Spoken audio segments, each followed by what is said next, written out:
And we welcome you here to Great Park Baseball Complex down in Orange County as we are wrapping up Week 4 of the California Collegiate League.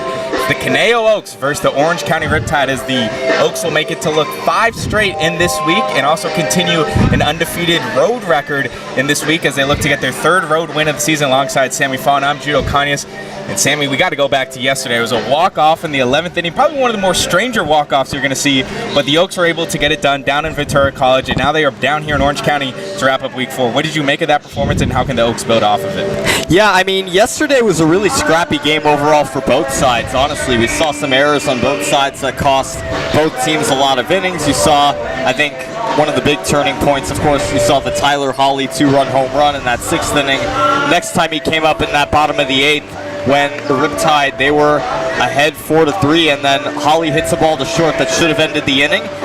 Takes a nasty hop off the glove of Tyler Holland, the shortstop, and went straight up in the air, almost like a skyrocket. But I mean, yeah, a lot of interesting events, and you know, I think really the most mind-boggling inning probably for the Riptide was that 10th inning when they picked off Jax Jimenez at 3rd, and seemingly it looked like that was it for the Oaks at that point, but kept going. They got a big RBI single from Lucas Danuitz to tie the game, and you know, the Oaks, they came out on top, down a run in the 11th, and then they walked off ultimately on a wild pitch with Jonah Dawson at the plate. So you know, the Riptide, obviously it was an upsetting loss for them, but they're going to come in hungry tonight and come in ready to play and hoping for a revenge victory against the Oaks. Yeah, certainly. You talk about the resiliency. We've seen that already this week from the Oaks. They've picked up 4 straight wins, their longest win streak of this season thus far, but this is a stadium that the Oaks certainly want to forget the last time they were here just 9 days ago when they played the Riptide. They lost 14-3. It was tied for their first worst loss of the season, and it was a day that they just could not get anything going offensively as well as defensively. But the Oaks will begin first at the plate as it's Ethan Gonzalez as the leadoff man, someone that has been red hot for the Oaks all pretty much week long. He's on a 7-game hitting streak, and finally he's moving up from the 9-hole in the leadoff spot as Tommy Kendlinger gets the day off. And following up Gonzalez is going to be Lucas Danuitz and Jacob Galloway in the 2 and 3 hole. And on the mound first for the Riptide is Casey Uper, making now his 2nd appearance of the summer for the Riptide. As Gonzalez looks at a strike in the first pitch. Uper, in the 3 innings that he pitched versus the Bombers back on June 22nd, allowed 2 hits, 1 walk, as well as 2 strikeouts, and just 1 earned run as Gonzalez drives that for a base hit down into left field. And so with 1 swing of the bat, Gonzalez extends his hit streak to 8, and the Oaks are on bags. Well, that just goes to show you right there why Ethan Gonzalez has earned his spot in the leadoff spot. I mean, the way he's been swinging the bat, kind of like a quiet storm for the Oaks. He's been on a great tear at the plate and does the job of a leadoff batter right there, leadoff single. Exactly does. So like I said, 8-game hit streak now. That's 13 hits on the season for Gonzalez, as it's Danuitz as he hits that straight back for a foul. We'll get to your batting order here for the Oaks on a Sunday, June 29th. It's Lucas Danuitz at the plate. Jacob Galloway due up next. Devin Wilkes, Tyler Hawley, Brady Hewitt, Jax Jimenez, Zach Moore, and we will see Henry Borjas out in center field as Tommy Kendlinger gets the day off here on a Sunday. As Danuitz pops that into left field, that is Montgomery going to get under the ball and makes the play. So 1 out for the Riptide as that brings up Jacob Galloway. Yeah, Jacob Galloway, another bat that I think really found himself certainly last Tuesday on the road at Jackie Robinson Memorial Field against the Arroyo Seco Saints.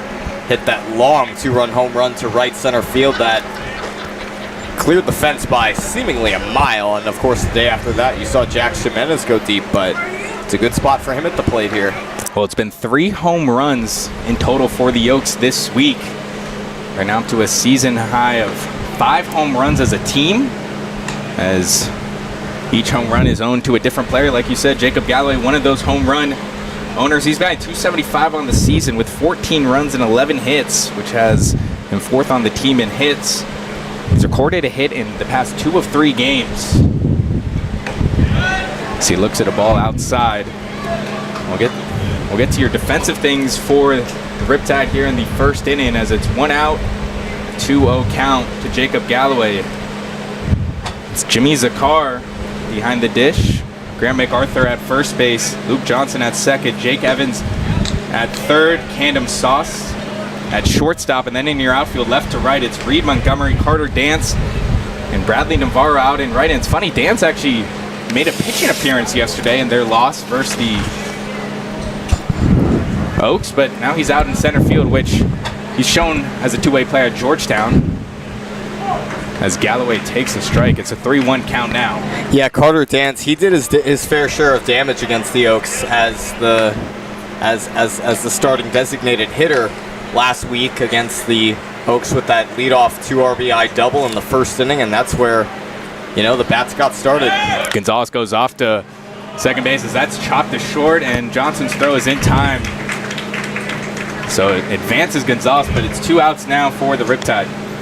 Well, just as good as a sacrifice right there. Jacob Galloway with Gonzalez on the run gets a good pitch that he can handle just enough to ground it to the right side. And routine play there at second base by Luke Johnson. Brings up Devin Wilkes, now playing at first base today. He's kind of mingled between designated hitter and first base this summer for the Oaks. He's working on a 4-game hitting streak currently, batting .286 with 12 hits. Looks at a ball outside, and Ethan Gonzalez on the bags has 2 stolen bases, which has him tied for second on the team. It's currently the 3rd meeting between these 2 teams. They will play another 2 times in the later part of July, that would pretty much headline the last week of the season California Collegiate League. We're about halfway as Wilkes pops the ball into shallow left field. That's going to be the shortstop, Camden Sauce, to get over there and make the play for the 3rd out. So Upper leaves one stranded, but it's 0-0. Oaks Riptide head to the bottom of the 1st.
Welcome back to Great Park Baseball Complex here at a magnificent home stadium that is the Orange County Riptide.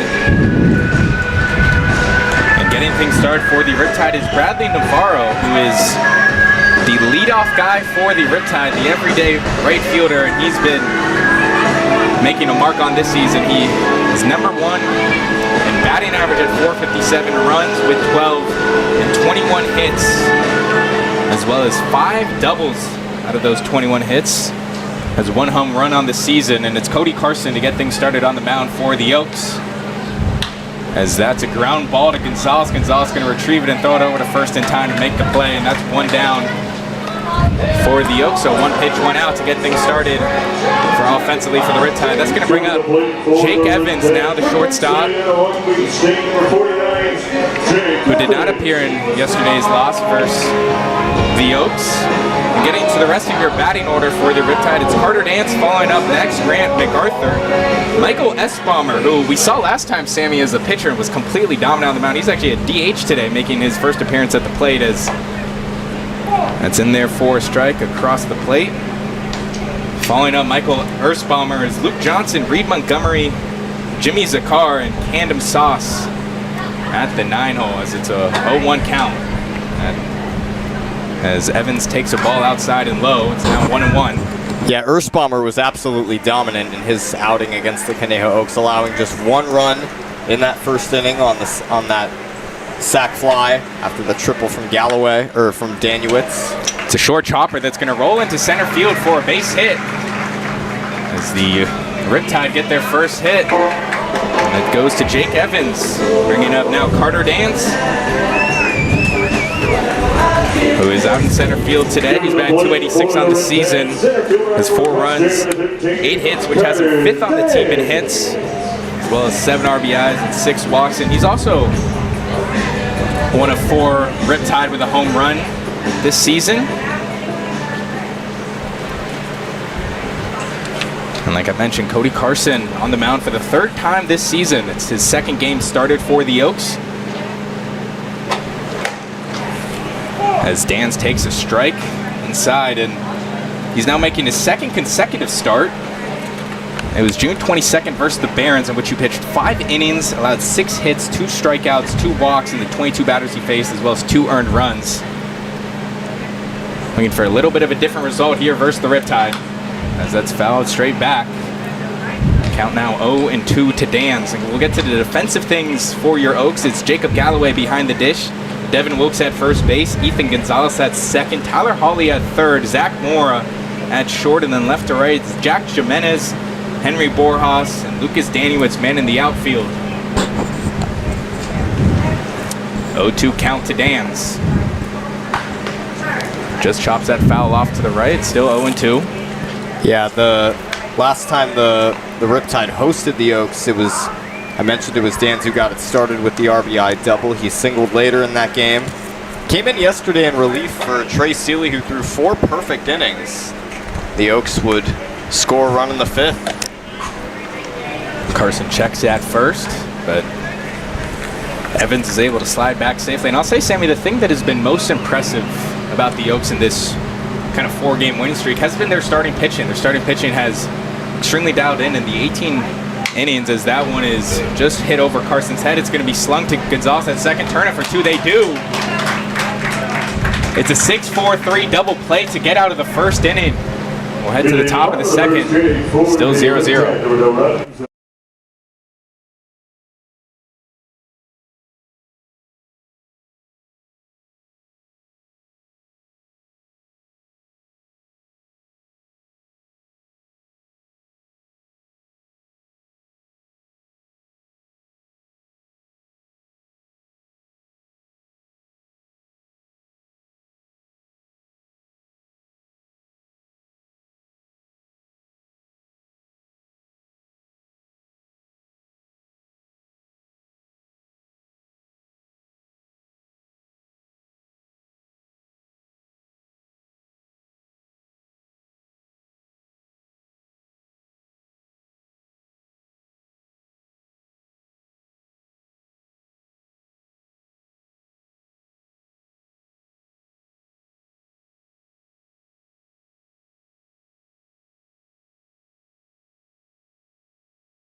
We head to the top of the second inning as Casey Uper begins his second inning of action, and after a leadoff single that he allowed to Ethan Gonzalez, he was able to retire the next 3 batters. So it brings up Tyler Hawley now, who had a big game for the Oaks yesterday. Had 3 RBIs, a run, as well as a home run. Now he's on a 3-game hitting streak for the Oaks. Comes into this game batting .260. 11 runs, 13 hits, and 14 RBIs, which leads the Oaks this season. So he hits a fly ball out into left field. Back goes Montgomery to the wall. He's going to be a few steps in front. Is going to make the play for the first out. Well, Hawley was perhaps the most significant bat in the lineup yesterday with the 2-run home run. Drove home another run later with some help from the error from Tyler Holland in short. But he's a guy who he was due for a home run there, and he deserved it with that swing, and came up quite a few feet short of the wall there, but he's been a good bat for the Oaks for sure. So it's now Brady Hewitt, who broke a 6-game hitting slump with going 1 for 4 yesterday with a run and a walk. So he looks at a ball now, and I will say the more impressive thing about that Tyler Hawley home run was that was working on a field that is a lot bigger than the one we're seeing today. It was about 371, 372 out in left field, and that's pretty much where he hit it dead on. As Hewitt looks at a ball upstairs. Yeah, the field was really wonky at Ventura College. I mean, right field looked like the shortest, where there was a tree coming in toward the wall was coming in, and the hill in the outfield looked like that of Minute Maid Park, home of the Houston Astros. Hewitt looks at a ball low and inside. It's up to 3-0 now for Hewitt, a hitter's count. Following up, Hewitt's going to be Jax Jimenez, as Uper deals. Hewitt looks at a strike.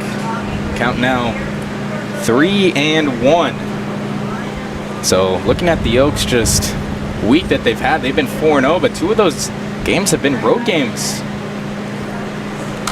As Hewitt fouls that straight back. Well, we came into this week, Sammy, it was the question of, is it a curse? Can the Oaks really win on the road? They came into this week, they were 0-3 on the road. We knew they would be challenged, just who they were playing and where they were playing location-wise.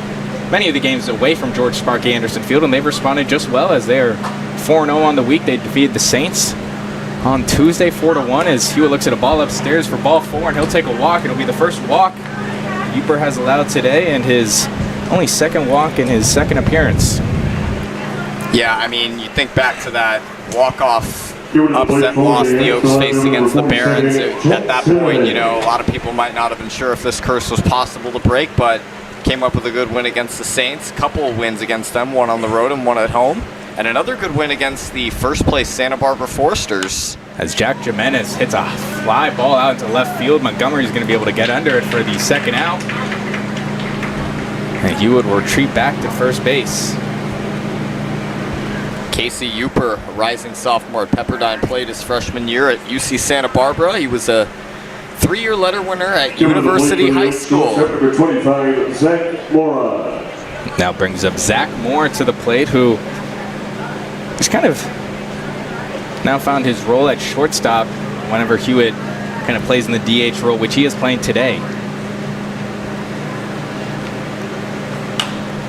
Moore hits a high fly ball out, foul to the left.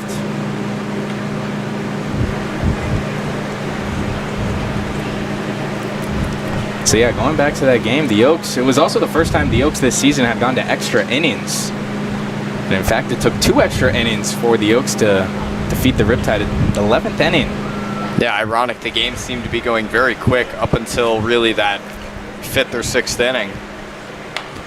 Moore hits a softball to second base as that's recovered right there by Johnson. He throws to first in time, and that'll get the third out as it's another base runner for the Oaks stranded. We head to the bottom of the second. Oaks and Riptide tied at 0.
And we welcome you back here for a Sunday night action of baseball in the California Collegiate League as it's the Orange County Riptide facing off versus the Caneo Oaks. We head into the bottom of the second inning as it is still squared at 0. Both teams have been able to get on base, but have not been able to bring them home. So it's now Grant MacArthur up for the first time today. He was 1 for 4 yesterday with a run and a walk. So he looks at a ball outside, and that's going to get past Jacob Galloway.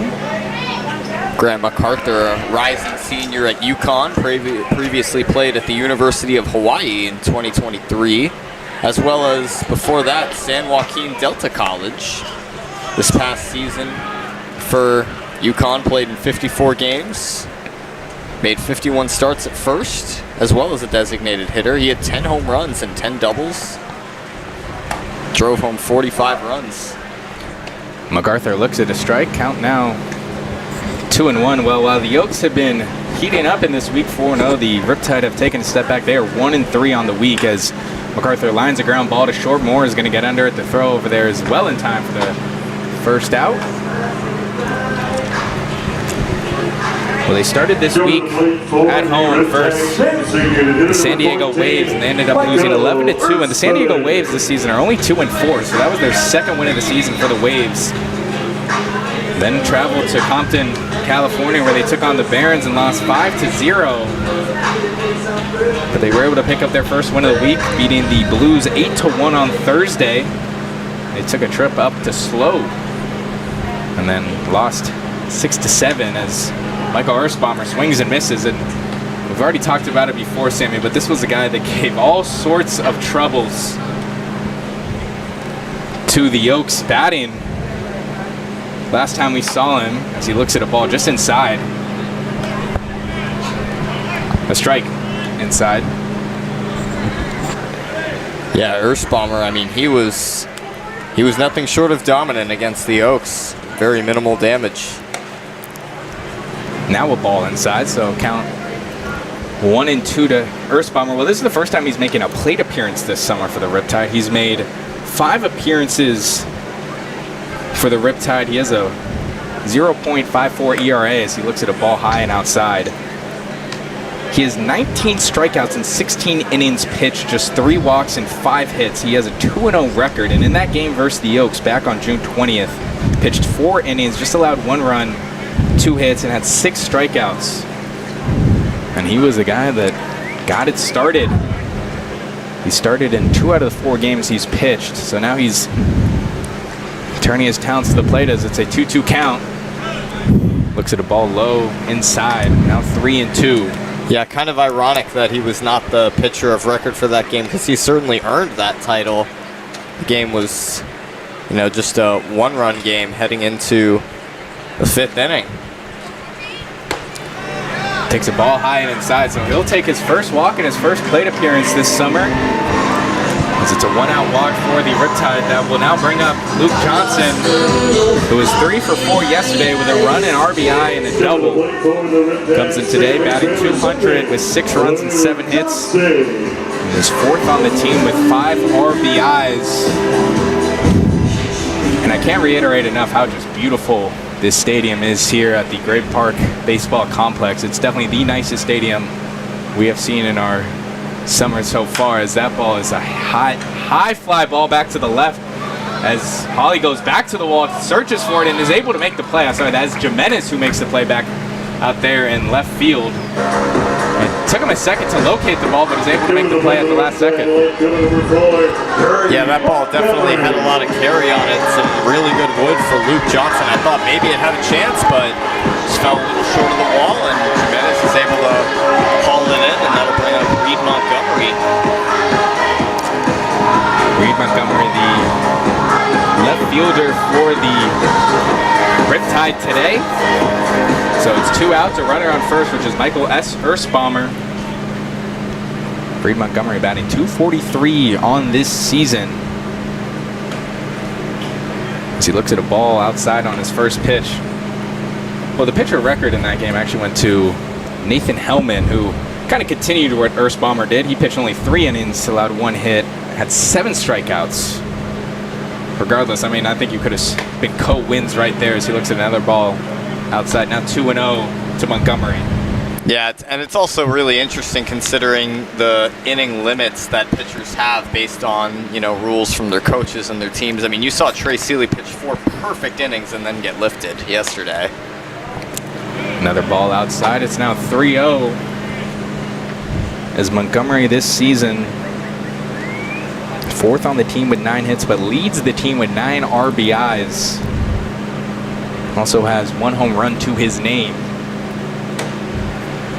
Looks at a strike on the outer part of the plate. Now 3-1 as Carson begins his now 2nd inning of action.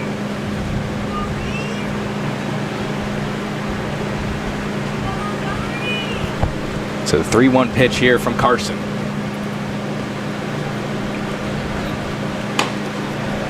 And it's low inside for ball 4, and so it's going to be 2 walks in this inning allowed by Carson and 2 outs there. 2 runners on base for the Riptide. Well, one of the costly factors for the Riptide this past yesterday was the walks. I mean, that walk to Tommy Kendlinger and that to load the bases later in extra innings, followed by Jonah Dawson who took the wild pitch. Actually, it was Kendlinger who was followed by the RBI single by Daniewicz to tie the game.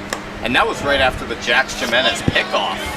So, I mean, one little thing at the end, a small detail, seemingly when the Riptide had it in the bag at the end, but just gave it up. Carson steps off the bag. Well, we've seen a few times where the Oaks have been able to respond very well from adversity this season. That was just another example. 1-0 to Zakar as he swings and misses. It's now 1-1. Zakar playing catcher today, and Jacob Galloway going to come over for a mound visit. So Cody Carson is a senior at New Mexico State, where he spent the past season and making 3 game appearances, pitched a total of 6 innings, had a 16.50 ERA, allowing 12 hits, 11 runs, 1 home run, and only had 1 strikeout to his name. He spent 2024 at Menlo College and then 2023 and 2022 at Moore Park. It's now his 3rd season with the Oaks, yet he only played in the 2022 and 2023 season with the Oaks. He actually spent the 2024 season with the Greenville Flyboys. As that's fouled straight back, count now 1-2 to Zakar. Jimmy Zakar, a rising redshirt senior in the portal, but most recently played at UC Santa Barbara in 2025. The 2 seasons before that played at Irvine Valley College. And before that played for the University of Dayton. He actually played for the Riptide in the summer of 2022. 1-2 here from Carson as that's fouled straight back again. So Zakar putting up a good fight here with 2 outs. Last summer, Zakar played for the San Diego Sunrays.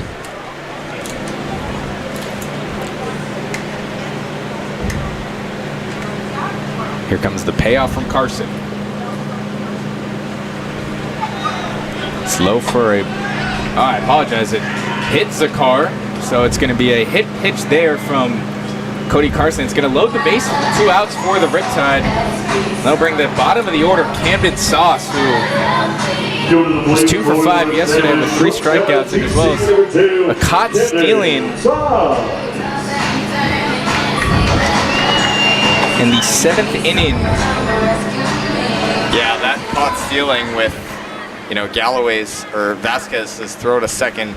You could tell he was fired up in a negative light about being caught stealing there. Sauce looks at a ball inside and out. 1-0 to Sauce. Well, you mentioned Zakar, who played on the San Diego Sunrays. There's also... That's inside for another ball. Now 2-0. He was actually, his head coach was Grant Mayu, who is currently the 3rd base coach for the Orange County Riptide. He spent the season as the head coach there. Actually, the Sunrays played the entire season on the road, as that is grounded to 3rd base. Holly going to get under it. He throws it to first in time to get it to even Gonzalez, and Sauce with some traffic in his way, is able to alleviate it, get out of the second inning unscathed. We head to the top of the third, still 0-0.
Let's make some noise for our And it starts at the bottom of the order for the Oaks as we head to the third inning here. It's still squared at 0. It's Henry Borjas coming up for the first time today. And, well, he has struggled to get hits. He is currently on a 6-game run streak. He scored a run in every single game he's played for the last 6. Did not appear in yesterday's game as he takes a ball upstairs, 1-0. Yeah, Henry Borjas, I think we've seen him, you know, kind of shining a lot more as a base runner. He's got tremendous speed, but that bat is still something that he is looking to find more consistency with. Takes the ball low, so just batting 154 on the season. Only 2 hits, 4 walks, and 2 stolen bases. So like you mentioned, Sammy, someone that as a pinch runner can definitely be a threat, or even just if he gets on the bases. So it's 2-0 here to Borjas as he lines one straight into Johnson's glove for the first out. Brings back the top of the order, Ethan Gonzalez with Lucas Daniewicz up next. Well, Gonzalez had a leadoff hit to begin this game, and then since then it has been quiet offense thus. It's just the only hit in this game on both sides.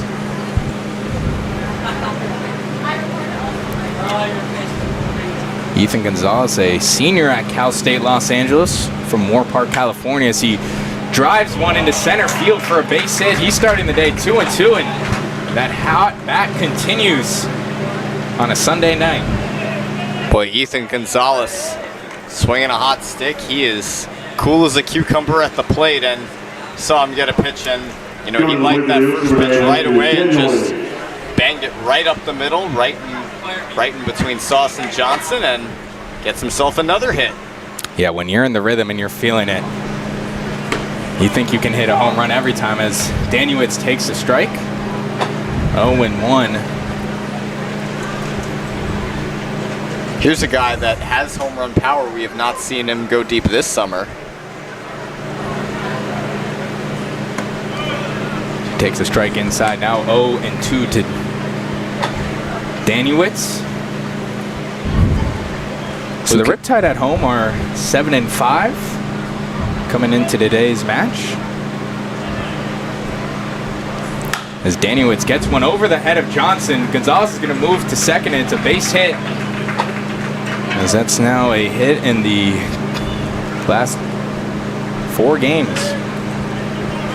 Well, a good piece of hitting there by Lucas Danuitz, and also a good deke at second. If you notice, Luke Johnson did a little deke to make Gonzalez think as if he caught it, to potentially trick Gonzalez into stopping his run and potentially, you know, forcing a fielder's choice. But Gonzalez, the oldest rule in the book, keep your eye on the ball. It doesn't matter what else is happening if you're focusing on that. And Gonzalez able to reach second, and a nice hit by Danuitz. It's back-to-back singles for the Oaks as Galloway takes the ball outside. Oh no, and now it's Jimmy Zakar going to meet with Case Uper at the mound. So Jacob Galloway, who, like we mentioned this week, just recently committed to Oregon State. Spent the past season at Texas A&M, where he appeared in, he had 50 at-bats with 11 hits, 1 home run. Had a .220 batting average. Started 14 games behind the dish for the Aggies, and then spent his freshman and sophomore year at USC, where he earned all Pac-12 honors in 2024. He started in 57 games, as well as ranked first in the Pac-12 with 7 sacrifice flies. Had batted .286 his sophomore year. Yeah, Galloway's certainly an Oak player that they can rely on to get sac flies in critical situations. Has 2 this season. It's 1-0 to Galloway, runner on first and second for the Oaks. As Galloway looks at another ball outside. Up next for the Oaks is Devin Wilkes. Galloway, his first time, grounded out to second base. So it's Danuitz on first, Gonzalez on second. Galloway looking at a 2-0 pitch. As he drives one into right field, back goes Navarro to the wall. That ball is going to be caught just in the warning track by Navarro, but Gonzalez is going to advance to third as he's going to be held at third by third base coach David Solis. And Galloway was just inches away from nailing his second home run of the season, as Navarro was able to pretty much get it straight at the warning track.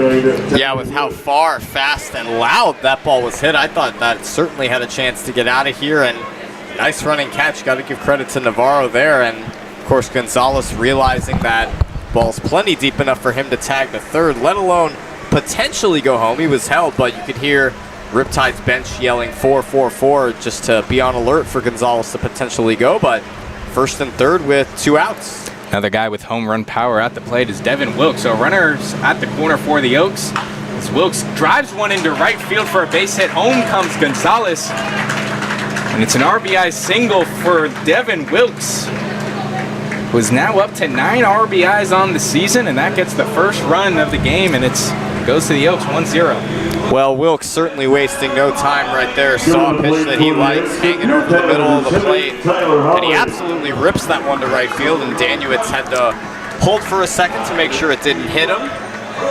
And Gonzalez scores easily, 1-0 Oaks. And so the Oaks have made some good work here in the third inning. They now have 3 hits in the inning, up to 4 total in this game. And now with a 1-0 lead, it brings up Tyler Hawley for the second time today as he drives one into right field. Navarro tries to get back there, and it's going to just drop foul off to the right. And before the game, Sam, and we heard this announcement from the PA, and they actually have it in currently on the scoreboard, is if Tyler Hawley strikes out at any point in this game, what I understand is anyone in the stadium gets a free beer. Yeah, that's, I'll just say, interesting. I'll say it's ridiculous. So 2 outs, Tyler Hawley at plate. Runners on first and second for the Oaks, looking to add more to this 1-0 lead as Hawley grounds one to third. Evans gets under it. His throw to first is in time. Gets the third out of the inning, but the Oaks jump out of front with an RBI single from Devin Wilkes. We head to the bottom of the third. The Oaks with the first lead of the game.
the bottom of the third inning as the Oaks were able to get the first run of the game off an RBI single from Devin Wilkes, his 9th of the season.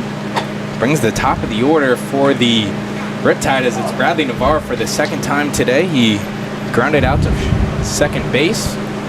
It's Jake Evans and Carter Dance to follow up next for the Riptide to get the third inning started. 0-1. So Navarro looks at a ball inside. Now 1-1 is the count. And that was Bradley Navarro was the starting right fielder. Had a couple of hits yesterday for the Riptide. Went 2 for 5.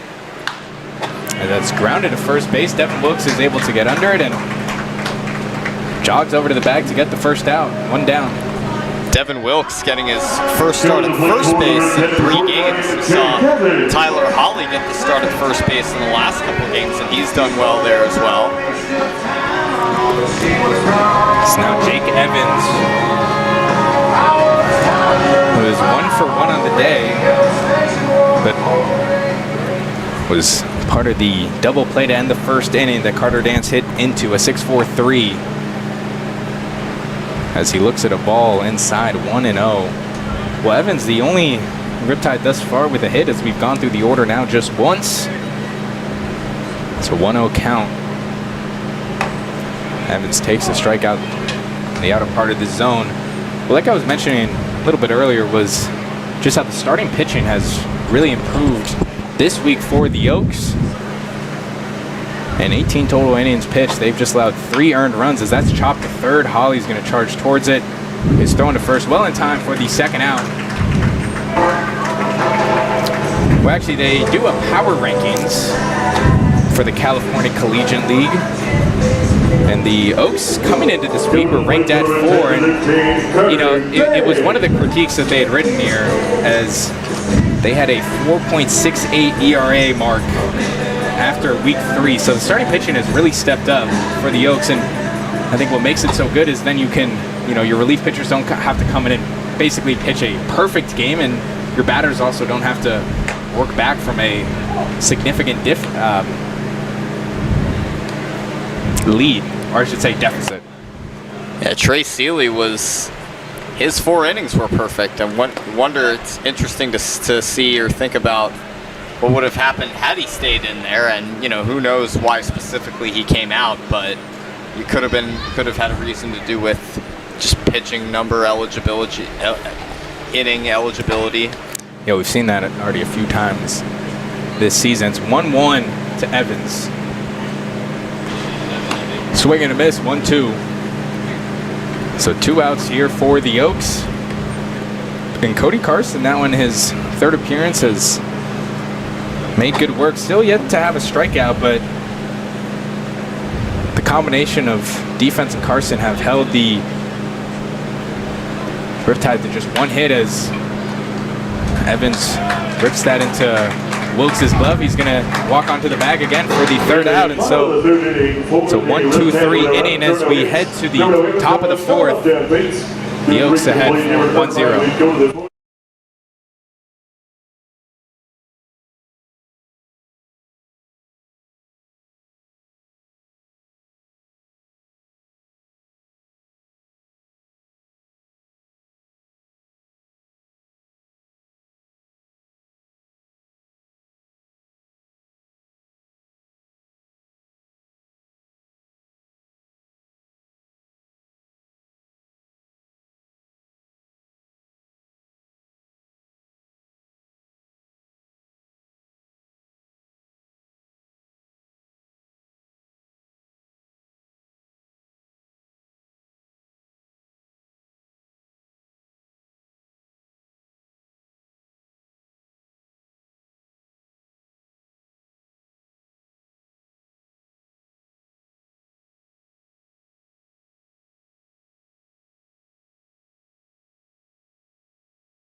It's the 6, 7, 8 in the batting order for the Oaks to get things started at the top of the 4th inning alongside Sammy Fawn. I'm Judo Conyas as we have Sunday Night Baseball here in the California Collegiate League down in Orange County at the Great Park Baseball Complex. And it is a great park, I must say. It certainly is, and the big orange hot air balloon was up in the air, up in action. Hewitt hits a fly ball out into the right foul territory, going to get over the fence. So 0-1 to Hewitt. I was talking to some Riptide staff members before the game, and we got into talking about that a little bit, and one of them said that they believe that it is free during the summer. Don't quote me, but I'd love to check it out. Hewitt looks at a strike on the outside, now 0-2. Currently batting 169 on the season, 8 runs and 10 hits, as well as a 4th on the team with 8 RBIs. 0-2. Hewitt lines one straight into MacArthur's glove. He's going to recover and step onto the bag for the first out. Yeah, I will say, last time we were here, the ride was not in order, but good to see it up in the air. Good to see it kind of off its base. Yeah, I've never been on a hot air balloon. So maybe next time we're down here in the end of July. So it brings up Jack Jimenez for his 2nd time today. He popped out to left field his 1st time as he takes a strike outside. Been 206 on the season, and he was someone similar to Holly, who kind of had his early season struggles, but has now kind of found his rhythm here. 7 hits on the season, as well as 5 RBIs. Has recorded hit it in the past 2 of 3 games for the Oaks. Also had his 1st home run of the season back on Wednesday versus the Saints. Yeah, according to our trackmen, Colin and Liam, it was 409 feet to right field, but that doesn't take into account necessarily how far it would have gone if the protective screen were not out there in right field. Swing and a miss from Jimenez, now 1-2. As Uper still to throw a strikeout. Here comes the payoff. Jimenez lines that into center field for a base hit. And it's 1 on with 1 out for the Oaks. Solid piece of hitting there by Jack Jimenez. That pitch hung a little bit over the middle, and Jimenez got the barrel on and lined it up the middle. So that brings up Zach Mora, who's in shortstop today. We saw him at 3rd base yesterday for the Oaks. He's moved around a few positions. 1 out for the Riptide. Runner on first for the Oaks. Mora, first pitch. Drives one over the head of Evans. Jimenez going to go for 3. He turns the corner for 3. Mora going to second. Jimenez going to turn around to get home. He's coming home. The throw is not going to get there, and it's a 2nd run. An RBI double for Zach Mora. It's now 2-0 Oaks in the top of the 4th inning. And Mora just rips that ball right over the head of Jake Evans at 3rd, down the line, and it took Montgomery a few seconds after it hit the wall to sort of track it off the ground and pick it up to get it into his cutoff man Camden Sauce, and he ends up bluffing the throw altogether, and Jimenez scores all the way from 1st. The Oaks have a 2-0 lead. Just the 2nd RBI of the season for Zach Mora. It's now Henry Borjas who looks at a strike inside. It's got to feel good for a guy like Mora, who was on a 5-game hitting slump. He last recorded a hit just before this RBI double back on June 18th. It's gone a whole week without a hit, and now he has a big one with an RBI double. 2-0 Oaks here as Borjas looks at a 0-1. Looks at another strike, now 0-2. Just 1 out for the Riptide here in the 4th inning. And you know that the Oaks want this one after what happened at Great Park Baseball Complex when the Riptide manhandled the Oaks 14-3 last Friday. I think the second closest best entertainment was the heckler that we saw, Sammy. Oh, yeah, he put on quite a show. He even got the mic for the 7th inning stretch, and we heard the metal version of Take Me Out to the Ball Game. 1-2 to Borjas, runner on second for the Oaks. Boras looks at the ball in the dirt. It's going to get past Zakar as Moore is going to move over to third base. Unfortunately, I don't so far see our friend Keith in the stands tonight. It's certainly a lot quieter comparatively to how it was last home game for the Riptide against the Oaks 2 Fridays ago. Yeah, if you missed that game, he was in full force pretty much from first pitch to the 9th inning. Remind you, it wasn't a close game, so even when the Riptide were up 11-1, he was still going at it. So it's a 2-2 pitch here to Borjas. Takes the ball upstairs, now full count. The corners are up for the Riptide, but the middle infield is back. Borjas with 7 runs on the season. Yet to record an RBI, an opportunity to do so here on a full count as Moore is at third base. Swing and a miss, down goes Borjas. It's the first strikeout for Uper. Now 2 outs for the Riptide. Certainly a big strikeout there. You know, if Uper walks Borjas, that puts runners at the corners and also would set up a double play scenario, but would certainly create more traffic. But 2 outs takes perhaps a little bit of pressure off. But Ethan Gonzalez, he's 2 for 2. He's got 2 hits and now on an 8-game winning streak. Hitting streak, I beg your pardon. If you just have that, it's a 4-game winning streak for the Oaks. Yeah. So, like you mentioned, 2 for 2 for Gonzalez today. He is moving up in the batting average every day as his hitting streak increases. He's batting .308, which is 4th on the team, 0-1. Just hits that foul off to the left. So it just got right under Mora, who was attempting to run home, but it was fouled off, so he'll retreat back to third base. So the Oaks have had quite the week. It's a 4-0 win streak, 3 home runs on the season. Sorry, 3 home runs this week. Now it's 5 on the season for the Oaks. It's a 0-2 count to Borjas. Here comes the payoff from Uper. So he just chops that foul. Got choked up on that pitch. Yeah, almost could have been an oops check swing there. He probably didn't even necessarily mean to swing. So still an 0-2 count for Gonzalez. 2 outs, runner on third. Zach Mora for the Oaks. An opportunity to add to this 2-0 lead. The payoff from Uper. That's way over the head of Zakar. Mora's now found himself in a pickle. He's going to try to get back to third. He runs home. The pitch is over to Uper, and now we're in ourselves a traditional pickle as it ever gets. The throw is now back to third base. Mora attempts to get, as he now can't dodge Grant MacArthur, but it gave us a good ride for our money, but Moore is going to be called out. But the Oaks add 1 more to the lead as it's now 2-0 Oaks. We head to the bottom of the 4th.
We welcome you back to Great Park Baseball Complex as it is encroaching on the hour mark here, and the Oaks are up 2-0 as Grant MacArthur, up for now his second time today. He grounded out the shortstop his first time at the plate. Currently is second on the team with .337 batting average, .375 batting average, 5 runs, 12 hits, 7 RBIs.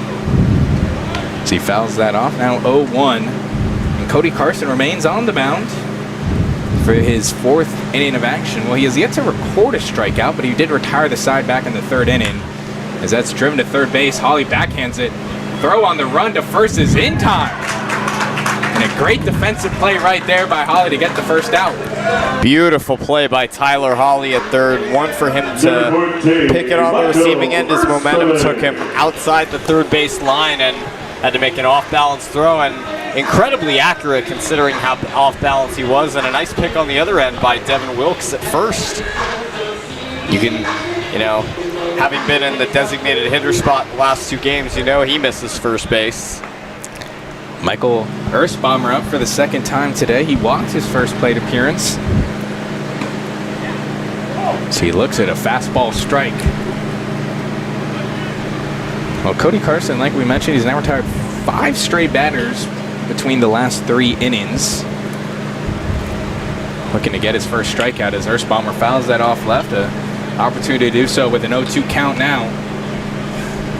Yeah, Michael Ersbaumer. I think he probably felt nostalgic coming into tonight after his great performance on the mound against the Oaks 2 Fridays ago, which he struck out 6 batters. He's a incoming freshman at Stanford University. Already showing a lot of promise. 0-2 to Ersbaumer. Slow inside for a ball. Well, he was part of the Seaview League championship team for San Clemente High School, where he had a 6-3 record, a 1.71 ERA, 83 strikeouts, and 49 innings pitched. Takes a ball outside. In 2024, he threw 27 2/3 scoreless innings to finish the season. It's now an even count at 2 for Ersbaumer, looking to get his first hit of the summer. Swing and a miss, down goes Ersbaumer, and it's the first strikeout for Cody Carson. It's now 6 retired in a row. Certainly a well-earned strikeout right there. Off speed, he gets Ersbaumer off balance and gets the 2nd out here in the 4th inning. Brings up now Luke Johnson for the 2nd time. He's 0 for 1 today. Johnson out in 2nd base for the Riptide today. It's an off-speed pitch. Strike, 0-1. Johnson, a junior at Cornell University. As he pushes a fly ball into left field. Jimenez goes back to the warning track. It's going to drop in front of the wall. He's going to turn it for 2. He's going to try to go for 3, but he hesitates before and gets back to 2nd base. But a big-time hit with 2 outs puts the Riptide in scoring position. Great piece of hitting there by Luke Johnson to drive that pitch up against the wall, and Jax Jimenez played it immediately off the wall, made a strong throw into Zach Moore at short, and to keep Johnson at 2nd. And the Riptide, they have a chance to tie the game with 1 swing from Reed Montgomery. It's now Johnson's 3rd double of the season. It's now back-to-back days with a double. He had a double in the 10th inning of yesterday's match. He scored the final run of the game for the Riptide. So 2 outs, runner on 2nd. It's now Reed Montgomery, who walked his first time at the plate.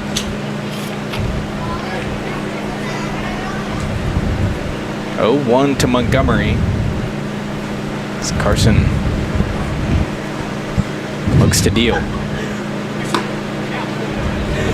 Takes a ball inside. Count now 1-1 for Reed Montgomery. the sophomore at Long Beach State out of Mission Viejo, California. 1-1. Swing and a miss. 1-2 now to Montgomery. Luke Johnson is second on the team with 3 stolen bases, so can't take your eye off him even when he's not at the plate. Past season, Montgomery batted 102. 1-2. See, chops a high one to second base. Moore is going to charge towards, gets to it, but the throw is not in time. And Reed Montgomery with great base running gets there just safely. It's a single. Yeah, that was quite a lucky hit right there from Montgomery. He chopped it about 2 miles high, and Mora came in as fast as he could. Nothing he could really do, but keeps Johnson at third. And it's Jimmy Zakar now, who comes up for his second time. He was actually hit by a pitch by Cody Carson.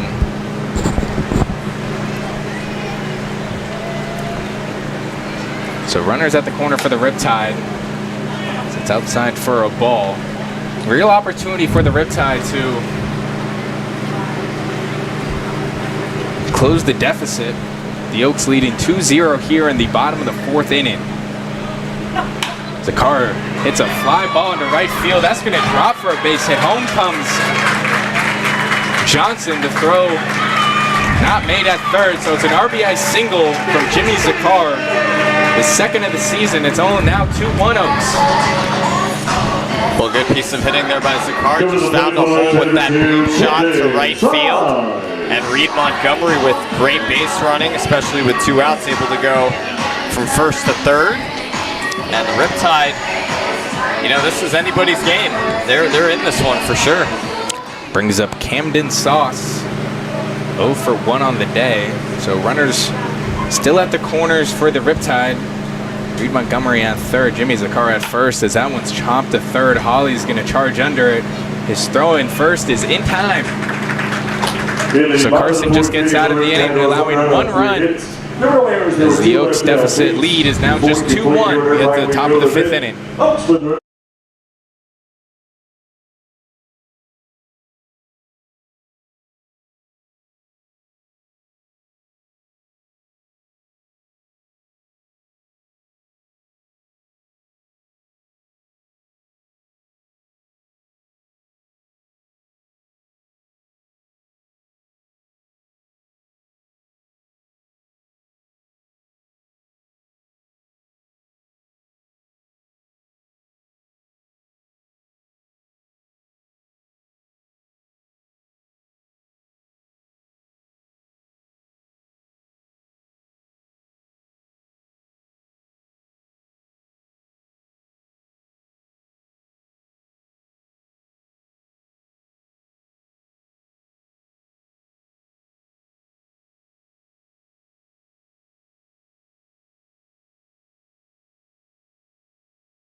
And as we begin the 5th inning here in the Oaks leading 2-1, it is the first pitching change for the Orange County Riptide. Jonathan Van Ness appearing now in his 4th game of the season for the Orange County Riptide. He has pitched in 9 total innings, allowed 7 hits, 4 walks, has 9 strikeouts and a 1.0 ERA. In his last 2 appearances versus the Bombers and Saints on June 22nd, June 14th, he had not allowed a run.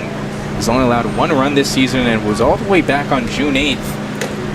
And the Riptide's 12-1 win versus the San Diego Waves. So since then, he has cleared the traffic. 0-1 now to 1-0 to Gonzalez.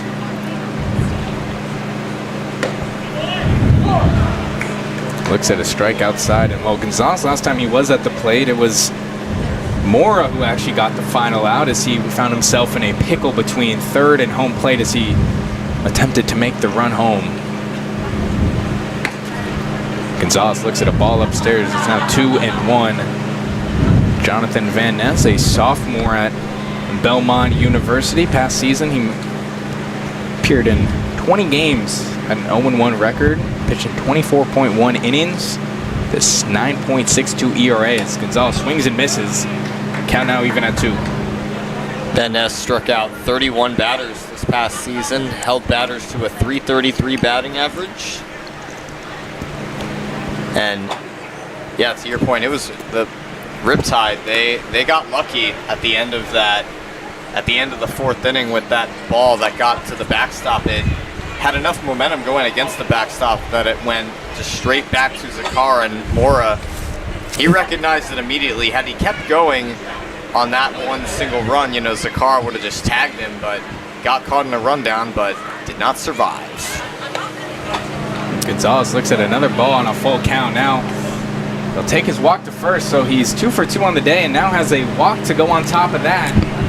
As he continues a great day, and it's Lucas Daniewicz now coming up, who's 1 for 2. Had a single back in the 3rd inning.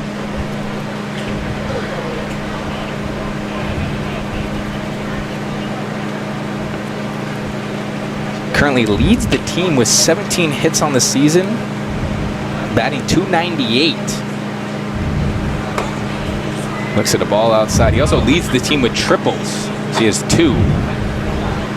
Well, if he hit a triple right here, it'd bring home Gonzalez for the 3rd run of the game. He started the Oaks' last game against the Riptide on the road with a triple in that 1st inning, and for the first 5 innings, that was one of 2 hits that the Oaks had.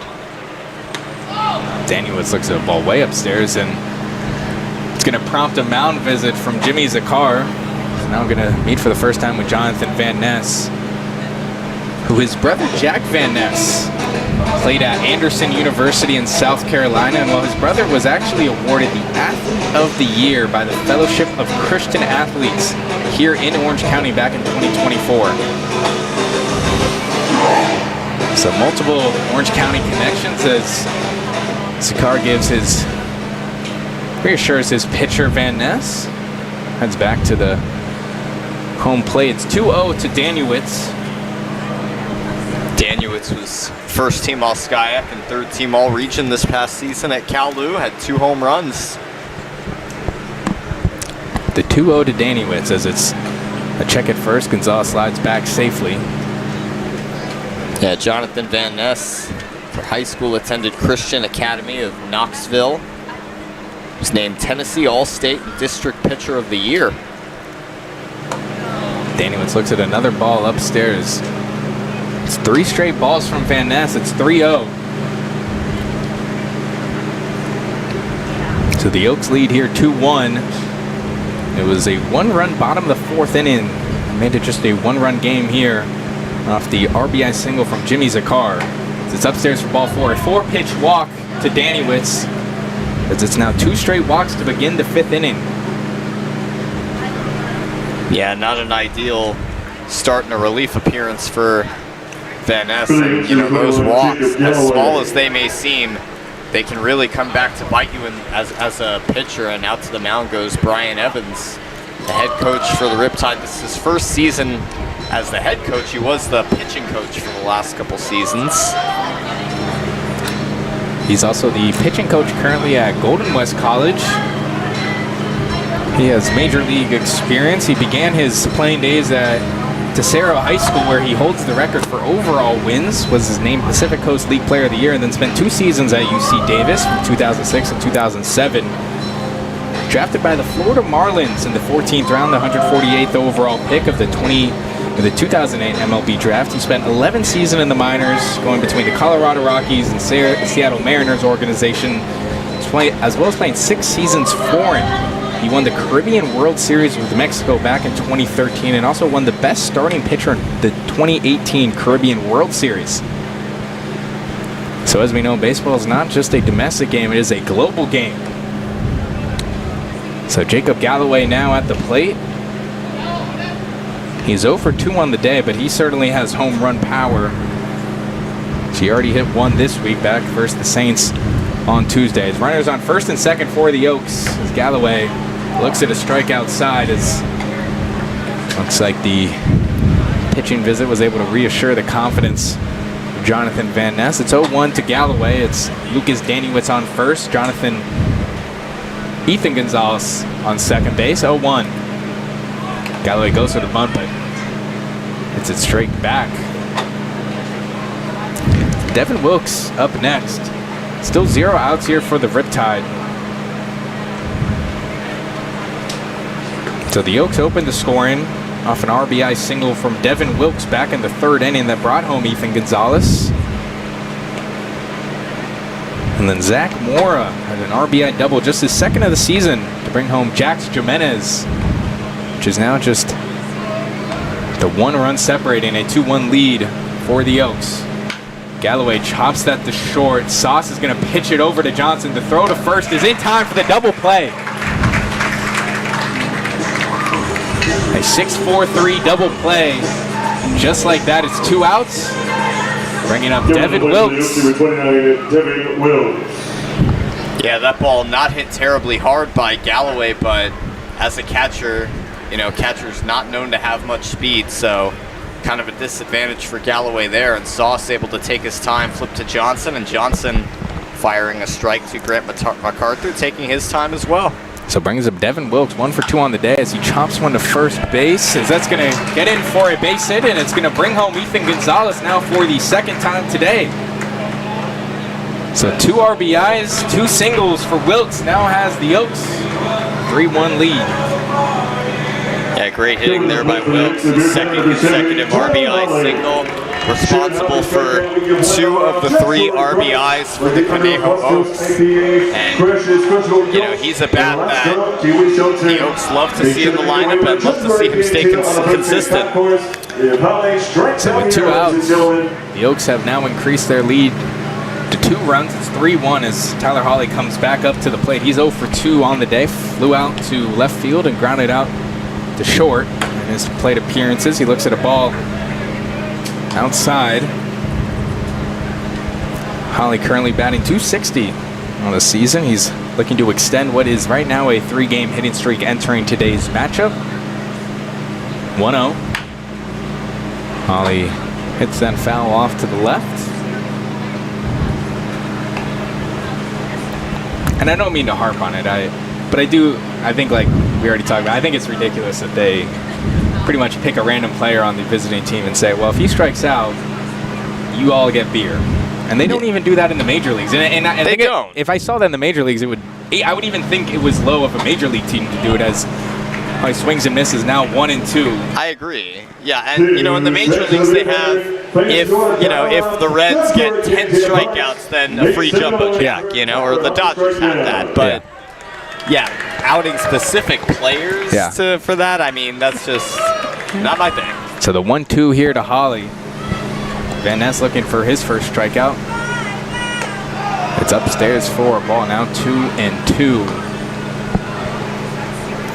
And they got it on the Jumbotron, I think they announced it probably 45 minutes before the game, like sometime around there. You just, look, these are college guys who are they're trying to improve, and to put almost a target on their chest, I think is a little ridiculous. As it's chopped foul, and Hawley stays alive here. So just 1 runner on the bases is Devin Wilkes. Brought home Ethan Gonzalez with an RBI single. Count even at 2 outs. It's the top of the 5th inning here at Great Park Baseball Complex. The payoff from Van Ness. As that's grounded to short, as Sauce's throw is there in time for the 3rd out. So an RBI single from Devin Wilkes increases the lead to 3-1. So we head to the bottom of the fifth.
Cody Carson begins his now 5th inning of work. As it's the top of the order, Bradley Navarro and Jake Evans and Carter Dance to follow. The Oaks are able to increase their lead to 2 after the RBI single by Devin Wilkes, who is now responsible for 2 of the 3 runs scored by the Oaks today. Having himself quite the day, hitting 2 for 3 at the plate. As Bradley Navarro is 0 for 2, grounded out both times to short and first base. Yeah, he's a bat that has been, from what we've seen against the Oaks, sort of a little on and off. He's certainly a guy that Riptide would love to see be more consistent, you know, especially as the leadoff batter getting that first runner on, and leadoff batter typically known as someone who's fast and can run the bases well. Well, it's a 1-1 count to Navarro.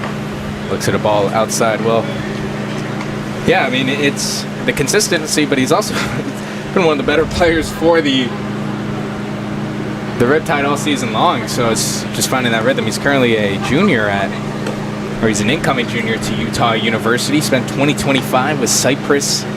He played 42 games, had a .358 batting average, had 9 home runs, 36 RBIs. Those 49 hits, and his freshman season he spent in the Great Lakes of Michigan. So Wolverines, and he takes a walk there on a 5-pitch. So it's his first time on the bags, and it comes via a walk. Now brings up Jake Evans, who is 1 for 2 on the day. Had a single back in the first inning, but was part of the 6-4-3 double play that Carter Dance hit into. So looking to get another hit as there's a check at first. And they bring all the antics here at the Great Park Baseball. You know, on a hit, on a check, whatever it may be, they are going to bring some sound effects. The strikeout, womp, womp, womp. Evans takes a strike inside. Here's a good one from Cal Lou from 3 years ago. When the Kingsmen got a strikeout, it would play the ding-ding from Law and Order. I do like the "you're out," the "we won" that they do have here. I will say, yeah. I'll give them credit on that. The 0-1 is outside. Now 1-1 to Jake Evans, who sophomore at Cal State Long Beach, batted .192 this past season.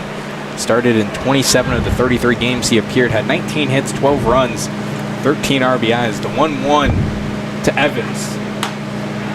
She looks at a strike on the outer part of the strike zone. Now 1-2. Well, his brother, Tyler Vaughn, played baseball at Golden West College, and his sister, Brittany Cloud, played soccer at Santa Ana College. So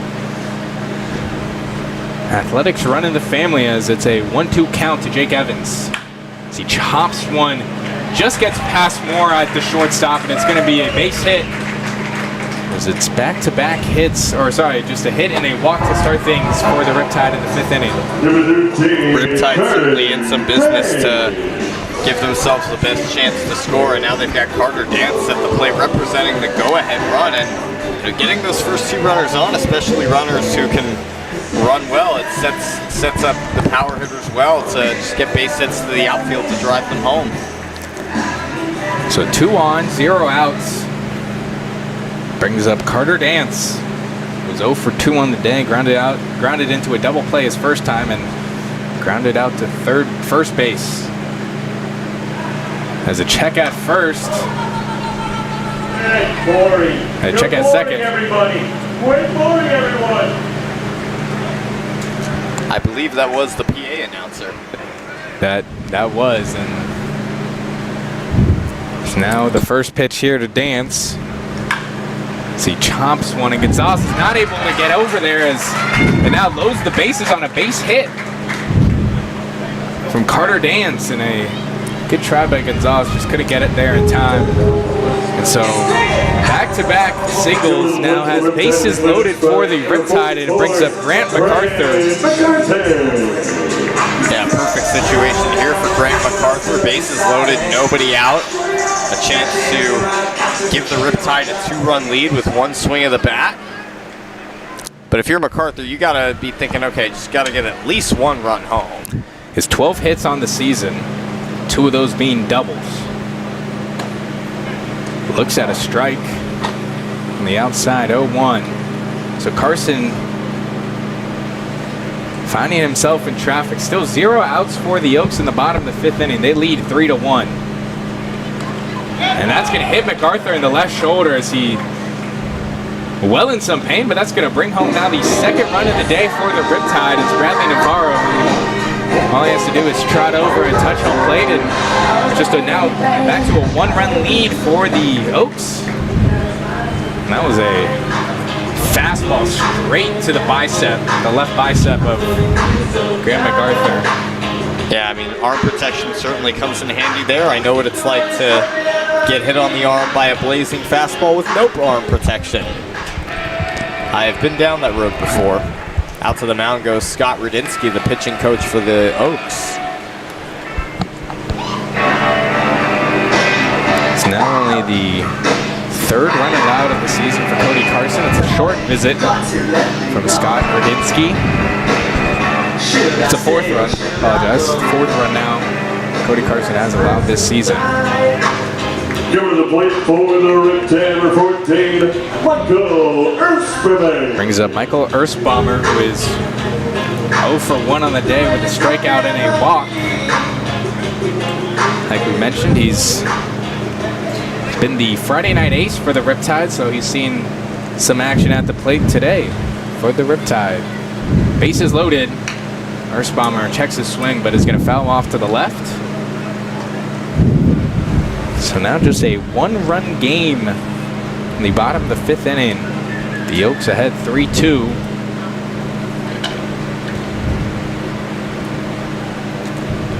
(0-1) to Ersbaumer.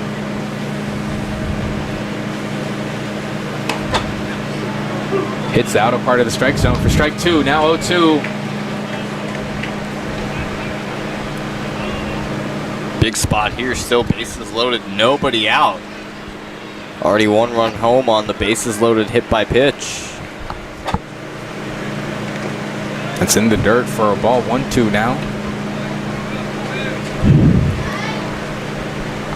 So a swing of the bat could flip this game on its head, and the Riptide could have themselves a potential 3-run lead. But all they're focused on is bringing in at least 1 guy, which is Jake Evans on 3rd base, Carter Dans on 2nd, Grant MacArthur on 1st, as it's a swing and a miss. Down goes Ersbaumer for the 2nd time today, and it's the 2nd strikeout for Cody Carson. Big strikeout for Carson there, giving Ersbaumer a little taste of his own medicine as he is dealt on the mound, certainly to the Oaks. But Carson continues to work his way through this inning. Well, Carson has liked that matchup as his only 2 strikeouts have come against Michael Ersbaumer. Now brings up Luke Johnson, who takes a ball. Johnson 1 for 2 on the day with a run. He was brought on by the RBI single by Jimmy Zakar back in the 3rd inning as that is popped into left field. Tyler Hawley comes, the whole group of Oaks, and it's not going to be a May played out in left field, and that brings home Jake Evans. And that ties the game. So there was 3 Oaks over there, but none of them could come up and make the play, and it's an RBI single from Luke Johnson. Yeah, I think that was Jimenez's ball all the way in the outfield there, but he got intercepted there by his own fielders. And on that bloop shot, the Riptide tie the game, and I think that's a slight under communication there. You know, you gotta understand where your teammates are in that situation and where you can run. And you know, Jimenez, he didn't have a full open lane to run to the ball because he had Moore or Hawley right in front of him. Yeah, it looked like Moore almost kind of undercuts him. You know, Jimenez had to kind of reach over Moore to try to make the play, but the Riptide have now tied this game 3-3 here in the bottom of the 5th inning. It's Reed Montgomery who looks at a ball outside, and the bases remain loaded for the Riptide. Johnson now records his 6th RBI of the season. He's 2 for 3 today. Montgomery is 0 for 1 with a single and a walk as he looks at a strike outside. Count now 1-1. Yeah, the Riptide offense there rallying here in this 5th inning. And Montgomery drives that down the left field line, and that's going to bring home 1 Riptide. It's going to bring home a 2nd Riptide. A 3rd is coming home. Montgomery's running to 3rd. The throw is in time. But it brings home 3 Riptide as it's a base clearing RBI triple, or basically ground out. Number 21, Jimmy Zakar. Yeah, what a job by Reed Montgomery emptying the bases, including with himself. He drives home 3 runs, and on the double he tried to stretch it into a triple, but good relay coming in from Jimenez to Mora and to Tyler Hawley. In a perfect world for the Oaks, they would have gotten that 3rd runner at home, but certainly could have been worse. As Jimmy Zakar pokes a ball into right field, that's going to drop for a base hit. And the Riptide broke this one open here in the bottom of the 5th inning. They've scored 5 runs. And Coach David Solis comes to the mound, and it looks like Cody Carson's day is going to be over. And it is, they will go to the bullpen, and they will bring Xander Allen Fox, but we'll take a quick break as the Oaks make their first pitching change of the night.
Coming to the plate for the Riptide. And after a quick break, it's now Xander Allen Fox on the mound.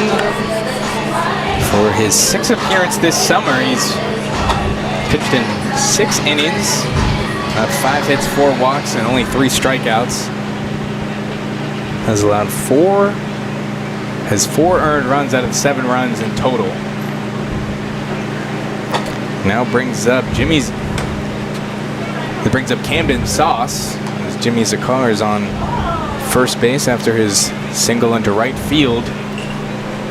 And Sammy, this game has been turned on its head after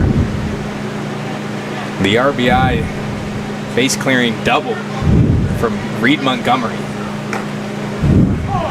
It's inside for a strike. Yeah, now 1-1. This game has been completely turned upside down. The Oaks coming into this inning with a 3-1 lead, and the Riptide blowing it open now. They have 4 hits just in this inning alone. As Sauce looks at a ball upstairs. Well, Xander Allen Fox, the junior at Grossmont College. It's a 2-1 to Camden Sauce. Still 2 outs for the Oaks. Runner on first for the Riptide. It's a check. It's going to get out of the glove of Wilkes, but Zakar is going to stay as he gets up slowly at first base.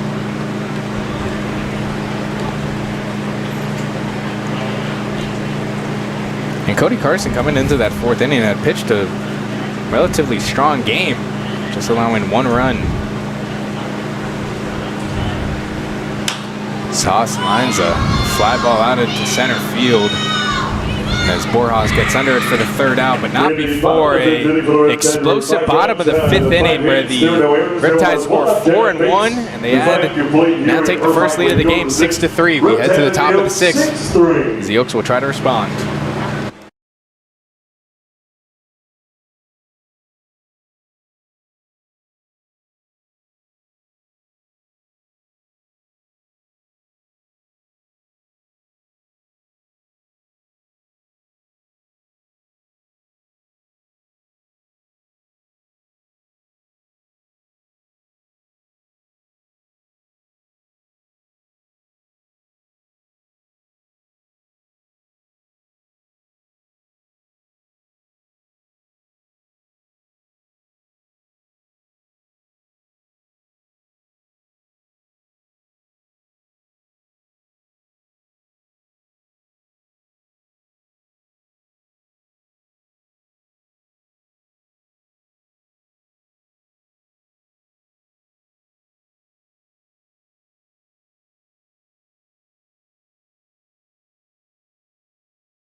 And we head into the 6th inning as the Oaks will look to bounce back after giving up 5 runs in the bottom of the 5th inning. They now trail for the first time today as the Riptide have taken a 6-3 lead here at Great Park Baseball Complex alongside Sammy Fana. I'm Judo Canius. We're about halfway through this one as Jonathan Van Ness begins his 2nd inning of action as that's in the dirt for a ball now 1-0, and it's Brady Hewitt up for his 3rd time today. He's 0 for 1, grounded out to first base last time at the plate. 1-0. Swing and a miss. Now 1-1 to Hewitt. Yeah, Jonathan Van Ness came in the 5th inning, allowed 1 run to the Oaks, but a 3-run cushion for him should make it relatively easy to kind of resettle and find a groove. Hewitt checks his swing. Now 2-1. So the sun is starting to set here in Orange County as it is a beautiful 76-degree Sunday night in Irvine, California. Hewitt takes a high ball. 3-1.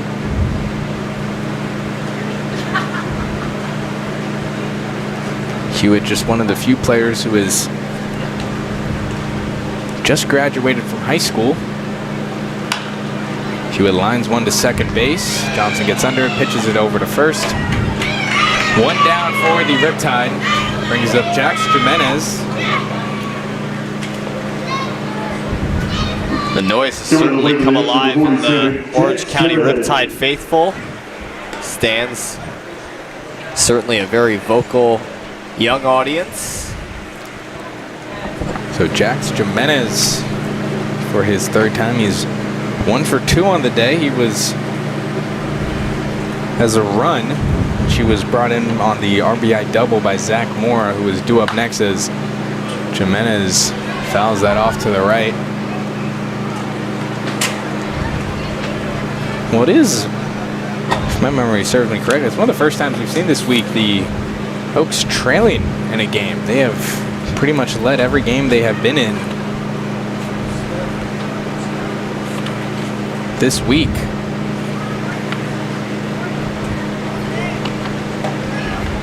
Jimenez takes the ball upstairs, 1-1. So we'll see how they fight through this adversity.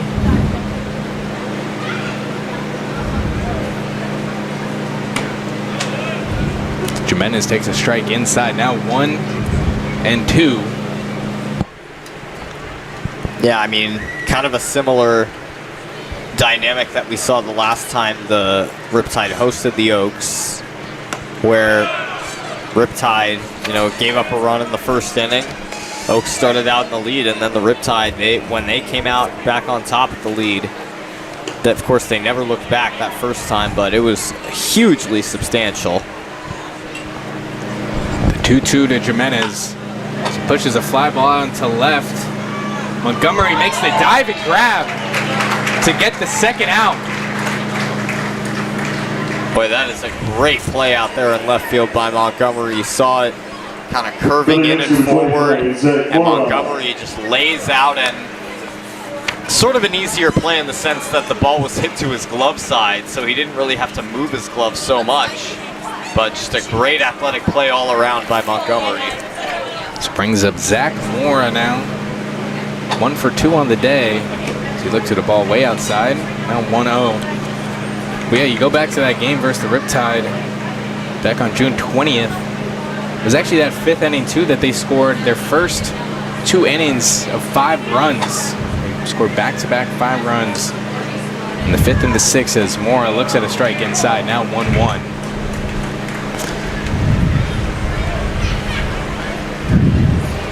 It's Henry Boros due up next. The 1-1 pitch. Swing and a miss from Mora, now 1-2.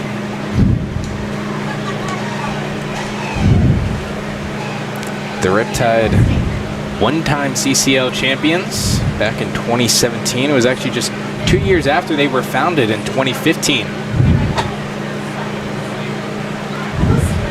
As that's in the dirt and gets past the catcher Jimmy Zakar, now 2-2.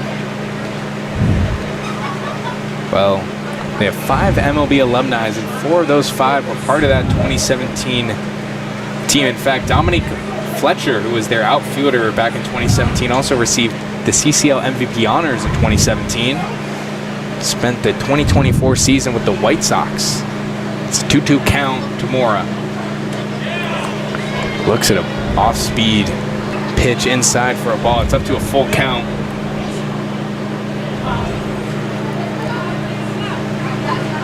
Well, the Riptide, very comfortable lead here, and as long as they have consistent pitching, they should be in fair shape. Mora looks at a ball upstairs for ball 4.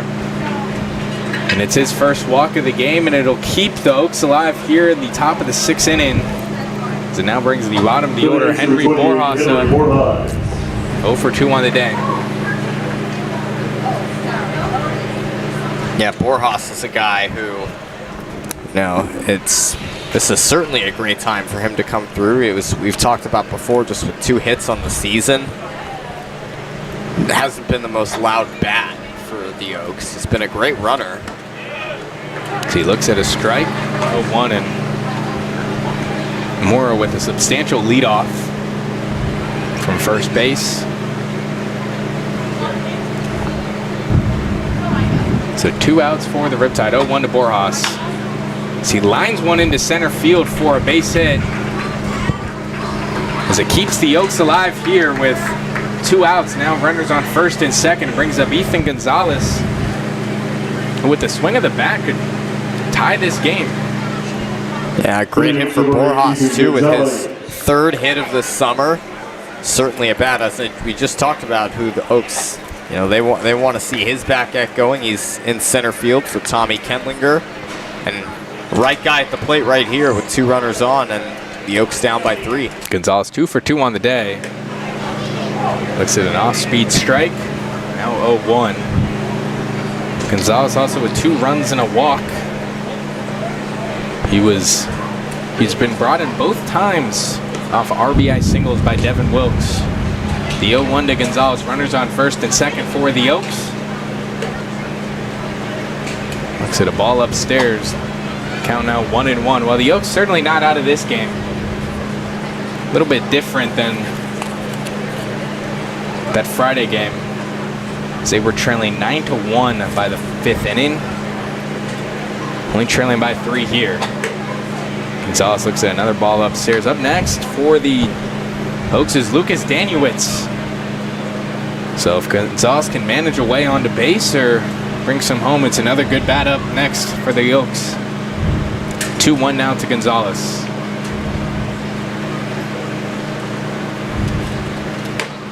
Looks at a ball outside, as it's now 3 straight balls as the count up to 3-1 for Gonzalez. Certainly a hitter's count for Gonzalez, and he can definitely do some damage with a swing of the bat, even if it's not a long ball. And takes a strike on the outside corner. Count now full with 2 outs. The Oaks with runners on first and second. Borjas at first. It's Mora at second. The payoff pitch from Van Ness. Off goes the runners. Swing and miss. Down goes Gonzalez. And it's now the first strikeout for Jonathan Van Ness to survive after 2 runners on base for the Oaks. We head to the bottom of the 6th. The Riptide still up 6-3.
It's the bottom of the 6th inning as the Riptide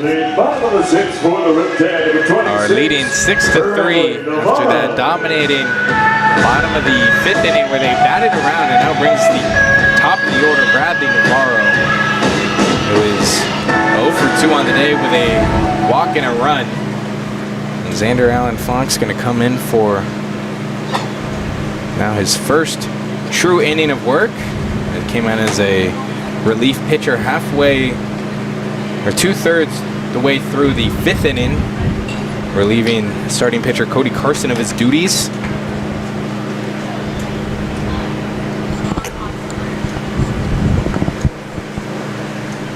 The 1-0 to Navarro. See, chops that foul. Now it's the first time we're seeing Navarro on the right side. He is a switch hitter for the Riptide. He batted first few times on the left side. Switching it up, hopefully he can now find himself a hit on the day. He's grounded out in both plate appearances. So he drives one past Holly into left field, and that's going to be a base hit to get things started in the 6th inning, and the Riptide will continue off where they started in the 5th inning. Great piece of hitting by Bradley Navarro, and great for the Riptide to see him get on base to start the inning. Has great speed as he lines that one just past the tip of the glove of Tyler Holly, and he's on, and the Riptide certainly have a chance to get some more insurance runs. So brings up Jake Evans, who was 2 for 3 on the day with 2 singles, as well as a run. Looks at a ball upstairs and out. He was one of the 5 runs last inning the Riptide scored. So they will look to add more to what is already a 6-3 lead here. 1-0 to Evans. It's a foul ball off to the right. Due up next for the Riptide is Carter Dans. Evans today in the shortstop position for the Riptide. Currently batting .167 on the season. It's 5 hits and 11 runs. Off goes Navarro they got him. And the throw is in time from Wilkes. I apologize, they're going to rule him safe as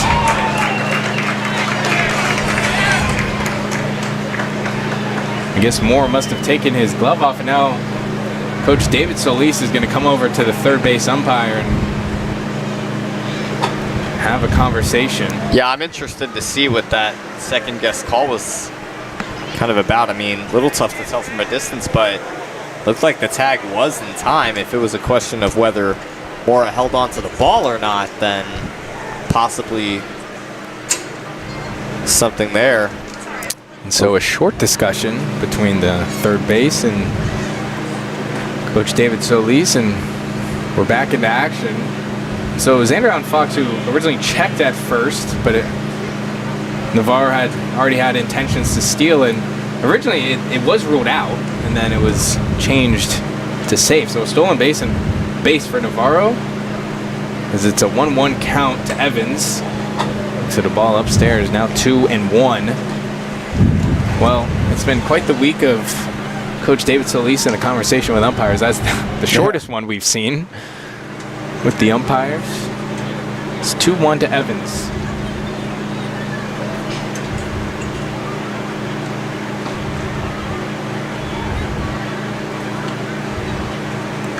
As that's in the dirt, and Navarro retreats back to second, but had quite the leadoff. It's now Navarro's 5th stolen base. Leads the team. So a 3-1 count to Evans.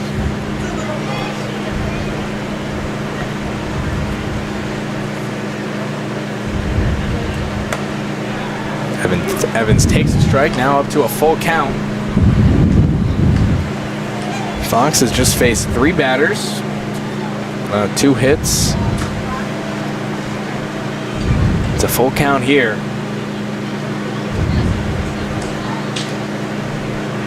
The payoff from Alan Fox. As that's chopped to third, and that's going to fall into the glove of Mora, who's going to think about it and overthrows Wilkes. Now comes home Navarro. And that scores the 4th run, as it's an error by Zach Mora that leads to the 7th run of the day for the Riptide, and they've increased their lead to 4. Well, starting with the delay from Bradley, Navarro had to make sure that that ball was going to get through, or that he had a shot to go to third, but Mora, you know, he was able to look him back, but Tyler Holly was not covering the base at third, which created a clear opening lane for Navarro to run.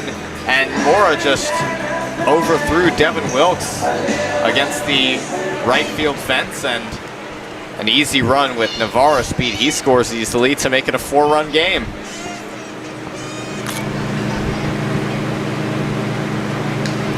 So it's Carter Dans at the plate for the Riptide. Takes a strike. He is 1 for 3 on the day. Grounded out 2 times and a single and a run. And yeah, it actually got past Holly, and Mora made a good play to recover the ball in the infield, but yeah, his throw just way over Wilkes. Unfortunately, Wilkes is not the height of Victor Wembanyama and could not make that play. 0-1 to Carter Dans. So it's in the dirt now, 1-1.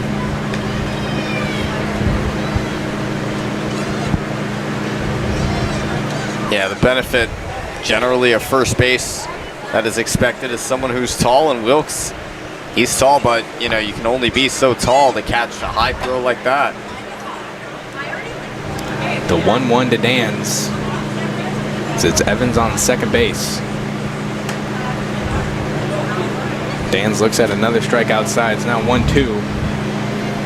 And even if Wilkes was a few inches taller, the ball, I mean, it was a very high throw for Mora. It would have been a difficult play regardless. So 1-2 to Dans. Runner on second for the Riptide. 0 outs. Bottom of the 6th inning. Dans looks at a high ball outside. Count now even at 2. Well, Xander Allen Fox appeared in 7 games in 2025. Posted a 5.11 ERA. 30 strikeouts and 29 hits. 2-2 pitch to Dans. So he hits a fly ball out into left field. Jimenez with the diving grab to get the first out. And a big time play that the Oaks desperately needed. Yeah, some great relief on the defense there following the error from Mora. Yeah, just a great, fantastic play by Jackson Jimenez, diving to his right.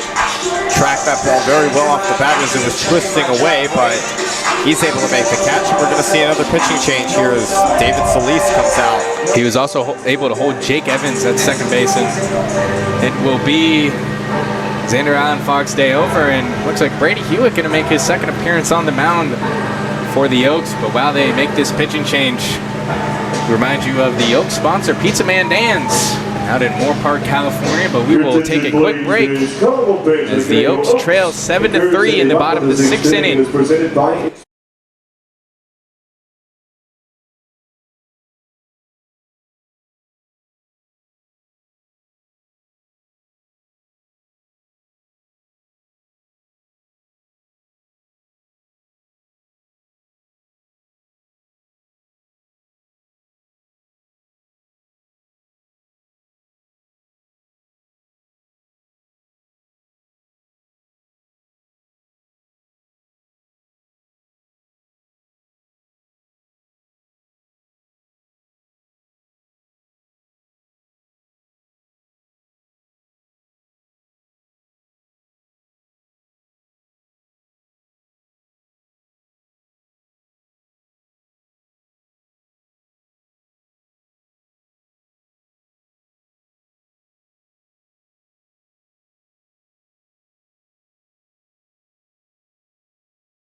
And so after the now second pitching change for the Oaks, it brings on Brady Hewitt, showcasing his two-way ability, making his second appearance on the mound for the Oaks this summer.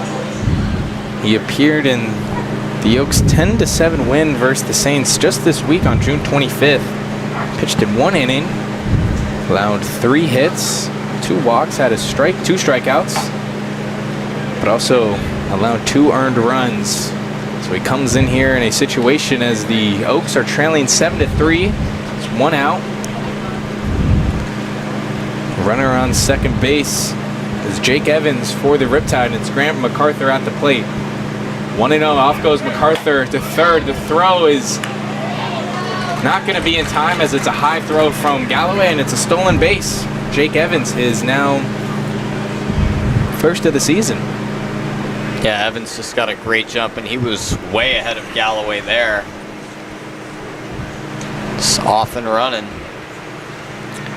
So just 90 feet separate Evans and the 8th run for the Riptide as Grant MacArthur looking at 0-1 pitch. See, it's a fly ball foul off to the right.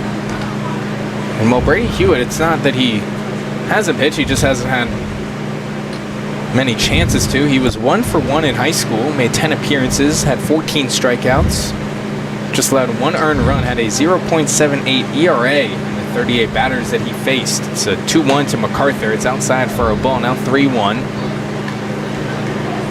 So Hewitt really showcasing his dual threat ability. Seen, well, Michael Ersbaumer's not pitching today. He's in the DH role, so he's also showcasing what he can do. That's inside for ball 4, and MacArthur will throw off his gear and take a walk to first. So now runners at the corners for the Riptide. It's just 1 out in the bottom of the 6th inning. Well, the Oaks really hoping for that double play ball right here after Hewitt comes on and issues the walk. Should mention the runner at third, Evans.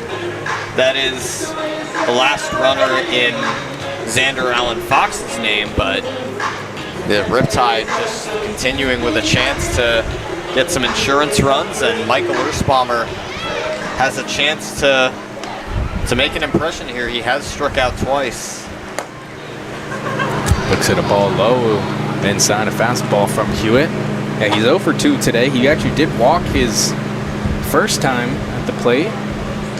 He's left stranded back in the 2nd inning. So 1-0 pitch to Ersbaumer. Runners at the corner for the Riptide. Hewitt deals. Swing and a miss. Now 1-1.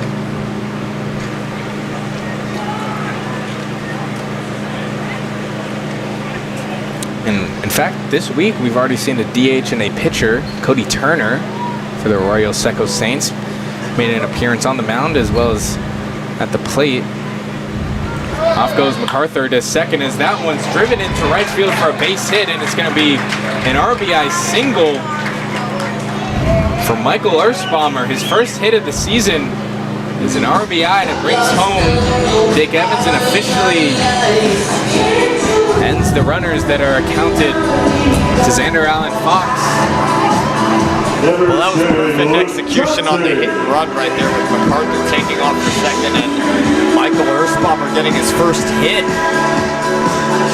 as a college ball player as he rips that ball to right field and expands the Riptide's lead to 8-3.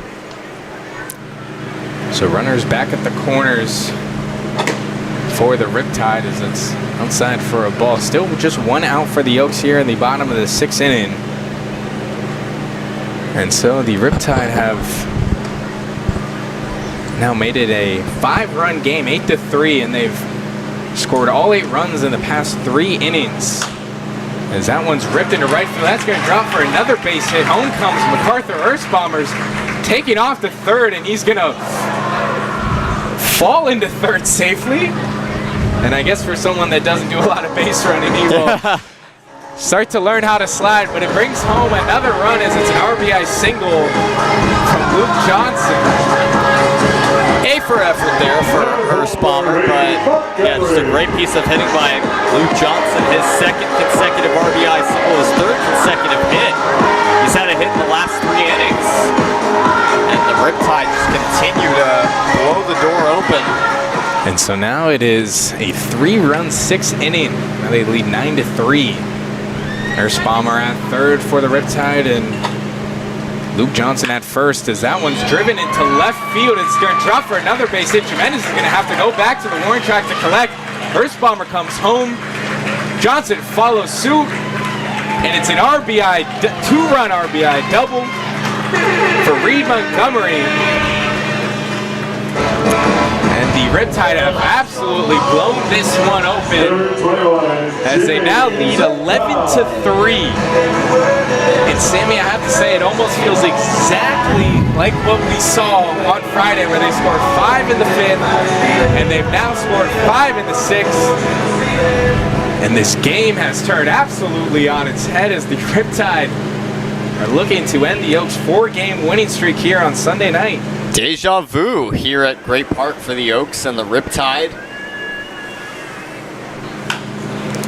That one's dropped right in front of Holly. His throw is going to be in time for the second out, as that was Jimmy Zakar. And also, Reed Montgomery now with 5 RBIs on the night. Yeah, he's cleared the bases with back-to-back doubles. So that brings up Camden Sauce. And the Elks looked in very good control up until the 5th inning, the bottom of the 5th inning, I should say, as Brady Hewitt remains on the mound. That's in the dirt. The ball is going to get passed, and Reed Montgomery is going to advance to third base. And you know, I think in Reed Montgomery's head, he said, you know what, I'm just going to go for 2 this time and not try to test the waters for 3, as it cost him last time. He still got 3 RBIs on that hit.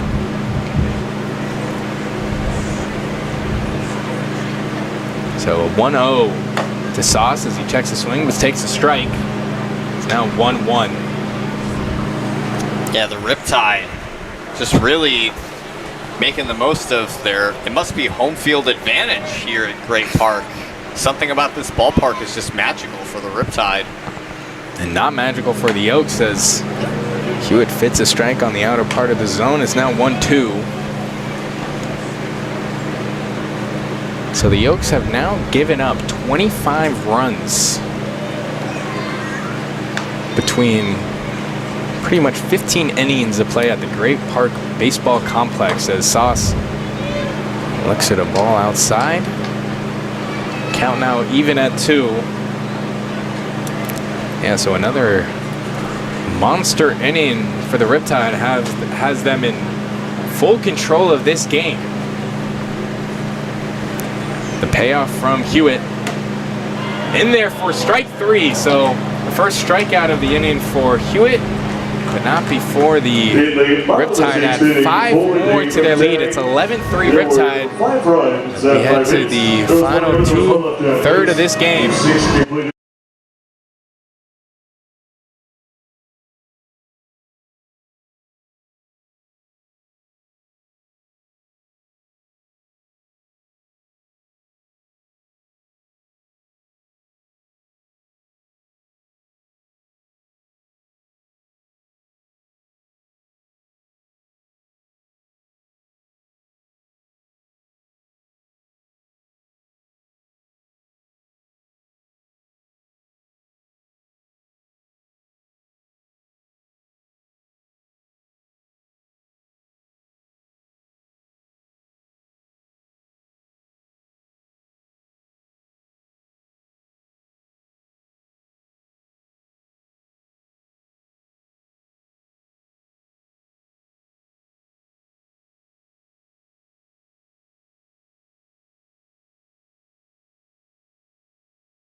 Down to the final third of the game here at Great Park Baseball Complex as the Orange County Riptide have blown it open in the past 2 innings with back-to-back innings of 5 runs apiece.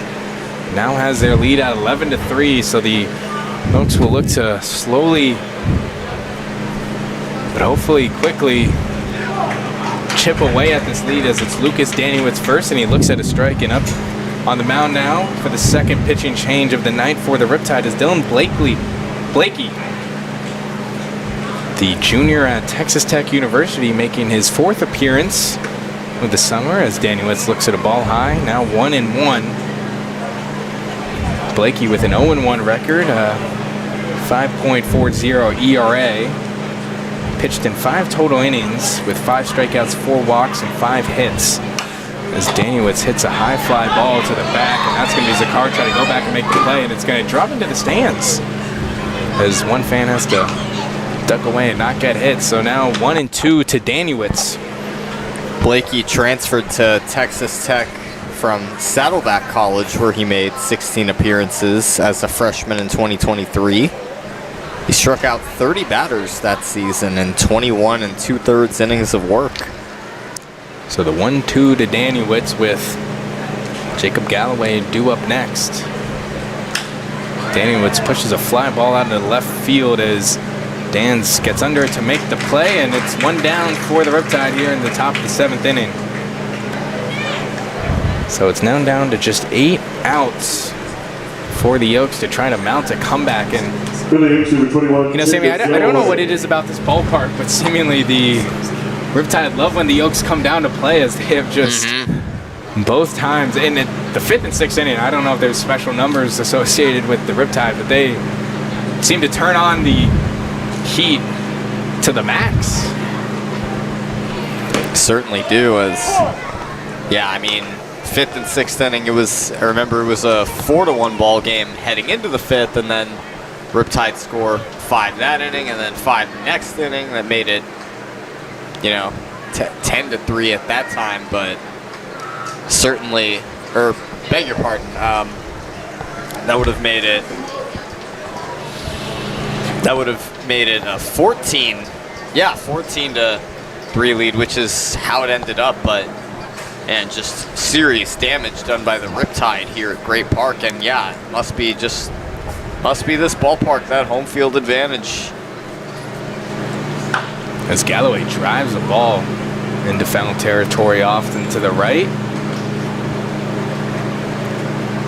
Well, the Riptide are 7-5 at home this season, having a little tougher time winning their road games. They're 1-4, and well, the Oaks came into this game on a 4-game winning streak. They'd also won both road games this week, so the Oaks were certainly hot, but they've been cooled off by the Tide. It's now a 1-2 count to Galloway. Looks at a ball outside. Yeah, the Oaks just really got caught in the Riptide here at Great Park Baseball Complex. Certainly a huge mountain to overcome with this lead. So it's 2-2 to Galloway. So he pokes a ball out into left field, and it's going to drop for a base hit. He's going to stay at first. And so 1 on for the Oaks with 1 out. Nice piece of hitting there by Galloway. Able to float that ball into left, a little far out of the reach of Reed Montgomery.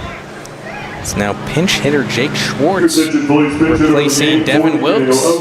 Coming to the plate for the Oaks, number 32, Jake Schwartz. And Schwartz, last time he made an appearance, he had quite the day in the 19-6 win versus the Barons. Takes a strike on the first pitch. Well, in 5 at-bats back on June 18th versus the Barons, he had 4 hits, 3 runs, 2 RBIs, and 1 walk. In fact, he was the player of the game. So it's 0-1 to Schwartz. Looks at another strike inside, now 0-2. Yeah, this is the first time we've seen him play in about a week and a half. So Coach David Solis turning to some potentially other guys to turn it around. Well, Devin Wilkes had Probably the strongest day out of any Oak. He was 2 for 3 with 2 RBIs. And a swing and a miss. Down goes Schwartz, and it's the first strikeout for Dylan Blakely. Well, the Riptide just continuing to maintain command of those bullpen arms, and their pitching bullpen has been outstanding today. You know, they have not allowed a run since the 5th inning. You know, only one bullpen pitcher today has allowed a run, Jonathan Van Ness, in that 5th inning. So with 2 outs, a runner on first. It's Jonah Dawson as the pinch hitter now, who looks at a ball outside. He's coming in for Tyler Hawley, who finished his day 0 for 3. So, you know, I will say the one gratifying part is no one gets beer because Tyler Hawley did not strike out. Well, no one gets free beer, I should say, because Tyler Hawley didn't strike out. So it's 1-0 to Dawson as he pops a fly ball off and to the right. Oh, and that actually, it hits up here in the concourse where we are. That's the first time Sammy's going over to grab it. We can turn over to the talent cam real quick. We'll show you the foul ball. So it's a 1-1. It's a 1-1 count to Dawson as it's a ball in the dirt. Now Galloway gonna turn it for 2 off the stolen base as the ball just gets away from the shortstop, Zakar. Well, you have to understand, right? There is the roofing, as they put in quotation marks. Yeah. It just kind of panels that run perpendicular to each other. So the ball actually kind of flew over and fell through and manned on the top bunker. But I mean, if that was a little bit more to the right, we would have to be a little more careful. So it's a 2-1 count now to Dawson. Runner on second is Jacob Galloway for the Oaks. 2 outs.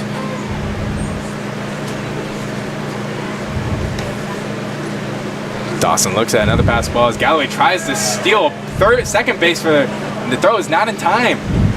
So back-to-back stolen bases from Galloway now puts the Oaks 90 feet away from scoring their 4th run and potentially chipping away more at this lead. As Galloway now with his 1st and 2nd stolen base of the season. As it's a quick mound visit from Jimmy Zakar to his pitcher Dylan Blakely. Brady Hewitt is due up next.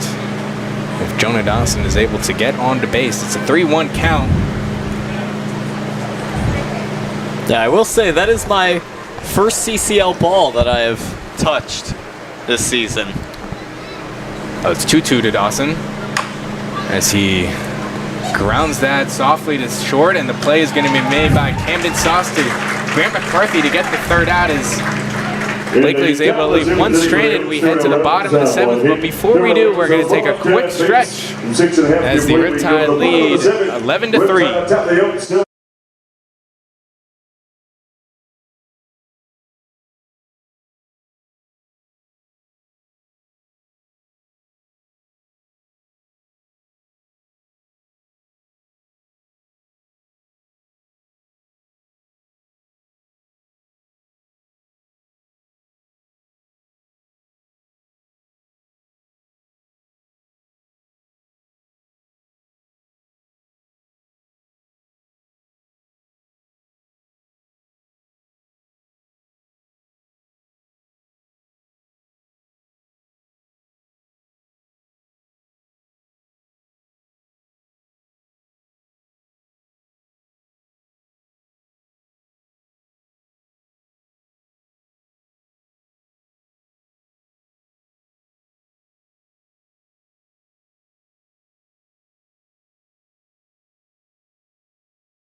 26, Bradley Navarro. We're back in the 7th inning as the Riptide up here as they hold an 11-3 lead. And it's back to the top of the order for now a 3rd straight inning with Bradley Navarro. As you pointed out, Sammy, the Riptide have batted around back-to-back innings, and it's now Winston Peterson on the mound as Bradley Navarro fouls it off to the left. Dawson is able to make the play out in foul territory. Gets the first out of the inning. Nice play by Jonah Dawson over there at third base. Not a guy with exactly a ton of college experience at third, but he's got terrific athletic ability, and he's able to track that foul ball down right against the fence of the bullpen. And so it's the 3rd pitching change for the Oaks. It's Winston Peterson, the freshman from Pepperdine University, making his 4th appearance. Has pitched in 4 total innings, has 9 strikeouts, 4 walks, and 2 hits as he fits a strike in the inside corner. 0-1 now to Jake Evans. Well, Peterson made his debut on June 14th in the 6-3 win versus the Barons, where he pitched just 1 inning, walked 1, 2 strikeouts, and 3 batters he faced. Outside for a ball now, 1-1. Well, he also did appear in that 14-3 loss versus the Riptide back on June 20th. Pitched 2 innings, faced 10 total batters, had 5 strikeouts, which is a season high for him, and 2 walks.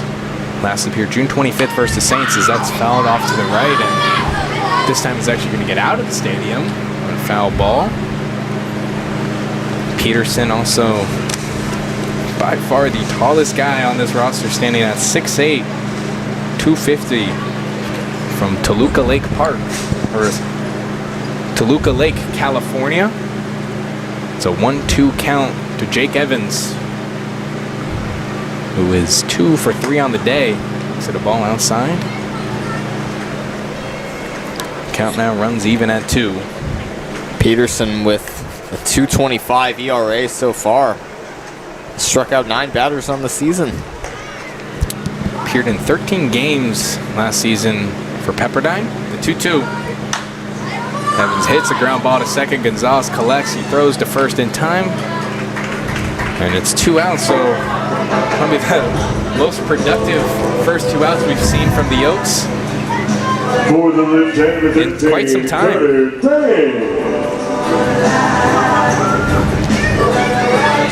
You'd have to go back to the 3rd inning when Cody Carson retired the side, but since then, there's either been a leadoff walk or a leadoff single from the Riptide.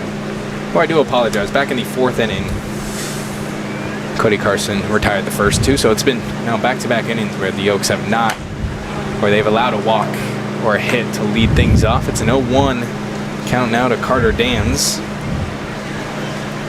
Winston Peterson played high school baseball at Village Christian High School when he graduated in 2024. The 0-1 is Dan's short grounder to first, and Schwartz able to make the play at first. And so Winston Peterson retires the side in his first appearance today. As we head to the top of the 8th, the Riptide up 11-3.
We welcome you back here to Great Park Baseball Complex alongside Sammy Fawn. I'm Judo Canius. And the Riptide giving the beating to the Oaks here as they lead 11-3.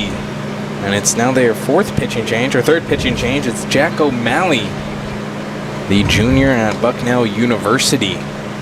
Now making his 5th appearance. He has a 1-0 record, 7.94 ERA. Pitched in 5 innings as he's struck out 8, walked 8, and allowed 3 hits.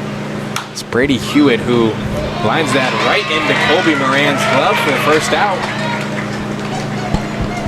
A quick 1-pitch, 1-out right there. Nice piece of hitting by Hewitt, but right into the glove. It's now Isaac Veal pinch hitting for Jax Jimenez, whose day is over. Jax Jimenez finished the day 1 for 3 with a run. Had a beautiful diving catch out in left field. As that hits the outside part of the strike zone. It's 0-1 now to Veal. Veal is someone who has served kind of as a pinch runner and a pinch hitter for the most part for the Oaks this season.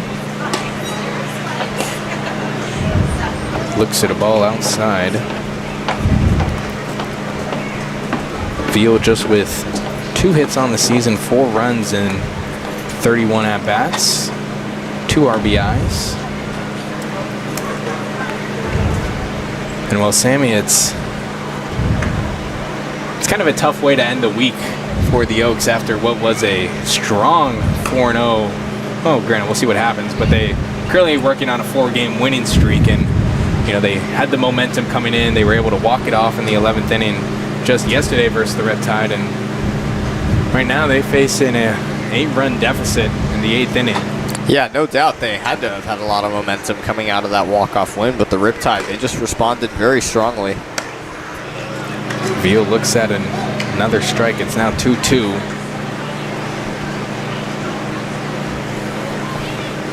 So just 1 out here for the Riptide as Zach Moore due up next. Veal looks at a pitch outside. It's now a full count. An opportunity for Veal to get on base. His last start came on June 27th versus the Foresters.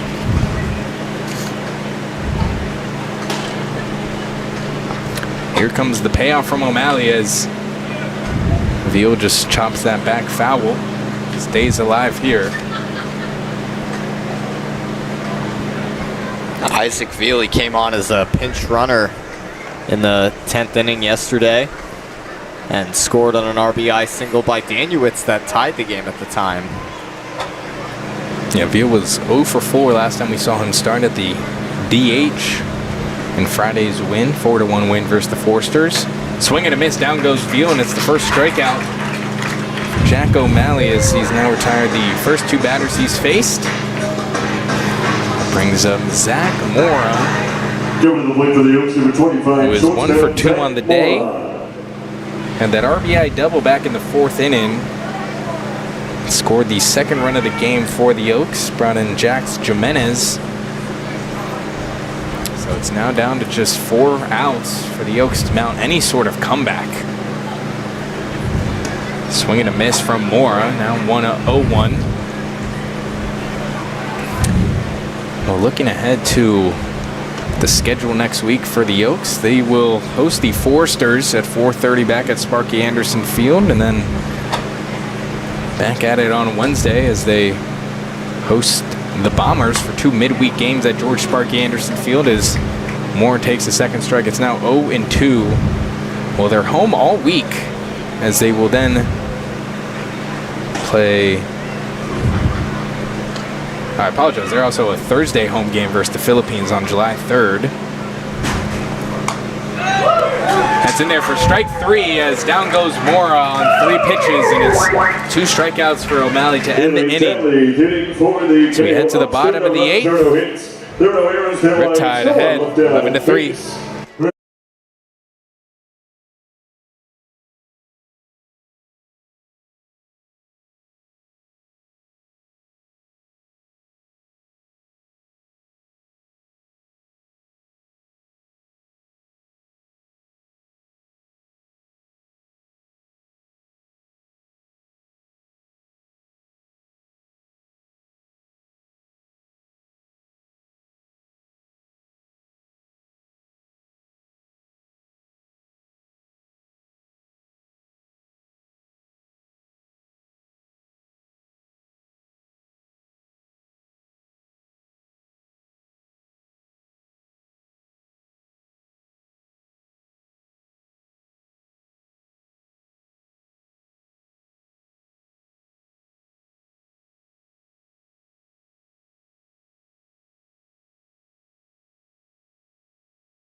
We head into the bottom of the 8th inning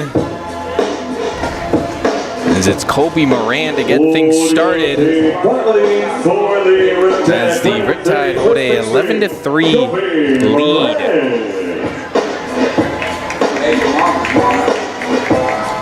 So Colby Moran making his first appearance today at the plate. He came in as the defensive substitution back in the top of the 8th inning for Grant MacArthur.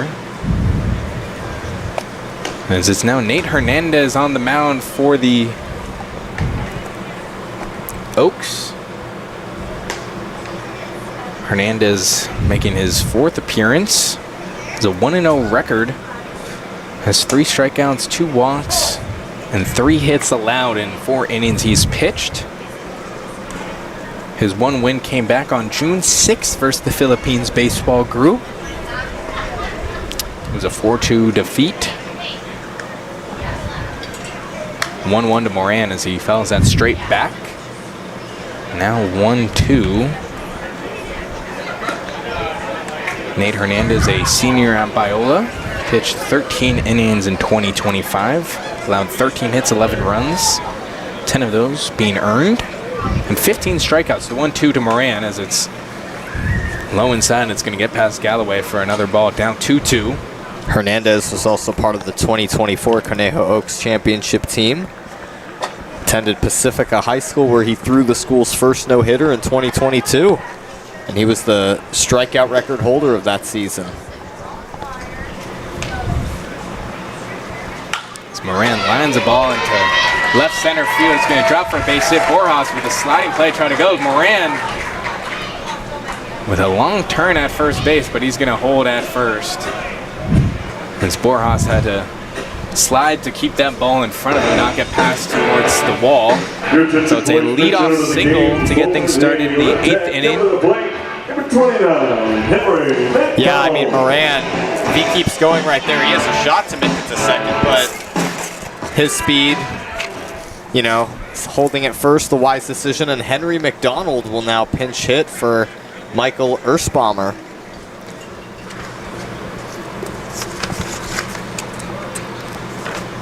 No outs, runner on first for the Riptide as it's a ball outside from McDonald. As McDonald, one of the 4 catchers I should say, on this Riptide roster. The sophomore currently in the portal. He spent 2025 with Cal Poly as he hits a fly ball out into left field, but Isaac Beal gonna wait under to make the play and gets the first out of the inning.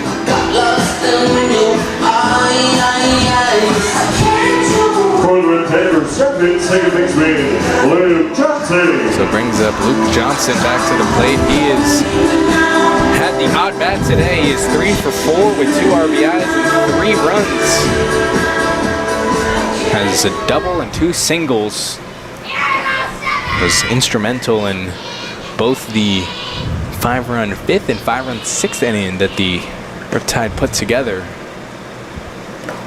Checks his swing. They're going to say he went around, so 0-1. 0-1 to Luke Johnson.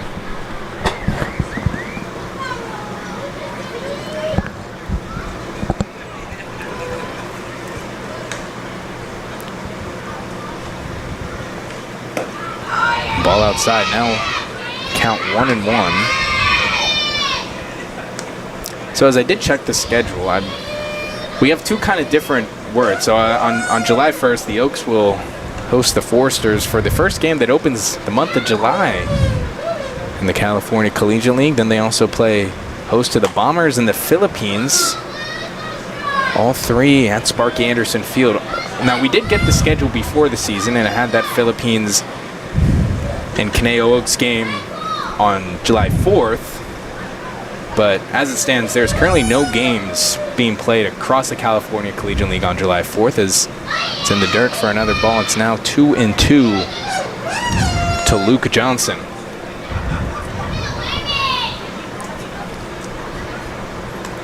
Yeah, I had the impression before that it would be a late afternoon game on July 4th, but hey, wouldn't mind a day off on July 4th.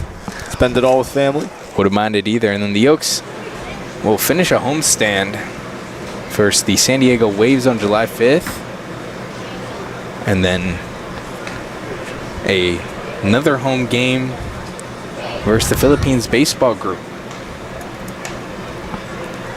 So it's a home stand for week 5 as it gets the July month started in the California Collegiate League for the Oaks. It's a full count now for Luke Johnson. The runner on first, just 1 out. Johnson pushes a fly ball out to the right field as Daniewicz is able to get under to makes the play for out number 2. Brings up Reed Montgomery. Another guy that has had an extremely hot bat. He's 3 for 4 today with 5 RBIs. So he's 3 for 3 today with 5 RBIs. He walked the first time. He has cleared the bases the last 2 times he's been at the plate. Yeah, Reed Montgomery had that bases clearing double in the 5th, and then the 2 RBI double in the 6th inning, part of 2 respective 5-run innings for the Riptide. Swing and a miss down low for Montgomery as it's now 0-1. And for the Riptide next week, they will be back at home on Monday. Tomorrow at 6 p.m. as that's grounded to second base. Gonzalez gets under his throw to first as well in time to get the 3rd out. As Hernandez retires 3 straight after allowing a single. And we head to the top of the 9th as it's just one final opportunity for the Oaks.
And it's the bottom of the order for the Oaks if they want to mount any sort of comeback, as it's Henry Borjas, Ethan Gonzalez, and Lucas Daniewicz, the final hope for the Oaks here.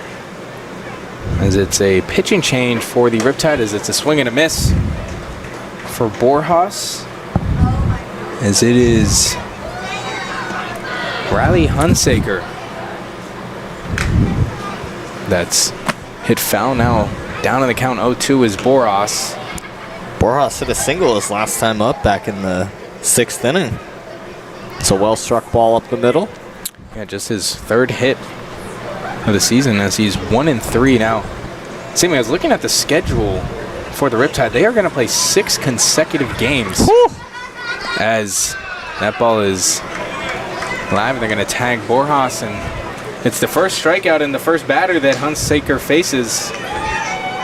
It's now just down to 2 outs, but I was looking at the schedule, and so they played a game. Well, they played Saturday versus the Oaks. Now they're playing today right now, and then a game that they had to make up versus the Foresters, they're making up tomorrow at 6 p.m. here at Great Park, and then they will host the San Diego Bombers on Tuesday, play the Foresters at Eddie Matthews Field on Wednesday, and then be back at home versus the San Diego Bombers.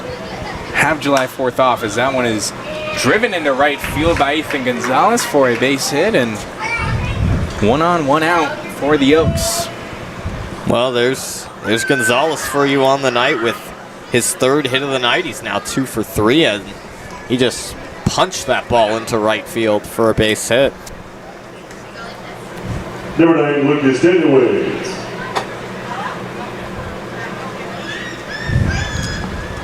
So the Oaks will, or the Riptide will play pretty much. It's in there for a strike on Lucas Daniewicz. It's now 0-1.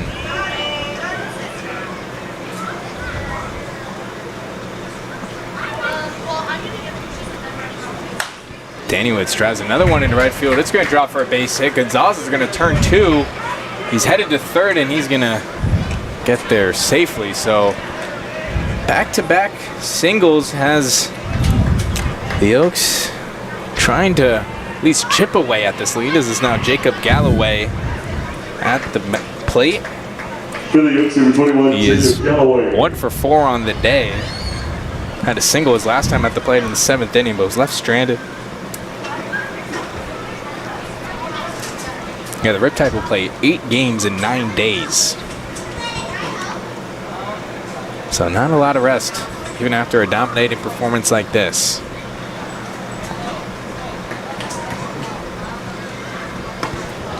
Galloway looks at a strike outside. So runners at the corners for the Oaks, just 1 out. And if the Riptide are able to end this game right here, it will end a 4-game winning streak that the Oaks were on. It's a swing and a miss from Galloway. He's now down in the count 0-2. So it will end what currently right now as it stands, the longest win streak of the season for the Oaks. 0-2 to Galloway. Chomps at the short as Sauce is going to step on the bag for 1. He's going to get it over in first base in time for 2, and it's a double play to get out of this game, as the Riptide will end the 4-game winning streak of the Oaks, as they now advance to 9-9 on the season, 8-5 at home. It was a 6-3 double play to get out of this one, and we will bring you into the booth as, well, it was another one of those games here at Great Park that the Oaks just kind of let slip away. Yeah, this was truly deja vu, you know, only for the Riptide, just 3-run difference from what they scored the first time they hosted the Oaks. But you know, going back to that game back on June 20th, 2 Fridays ago, and the Oaks coming to today, just 3 runs. They got their offense going from the 3rd to the 5th inning, but couldn't get offense going after that. And the Riptide, I mean, they just flat out hit and outscored the Oaks. I mean, you saw players like Reed Montgomery with 5 RBIs on the night, a couple of extra base hits, and yeah, the Riptide, they were dominant yet again tonight, and snapping the Oaks' 4-game winning streak. The Oaks will play the Santa Barbara Foresters tomorrow at 4:30 for a shot at redemption.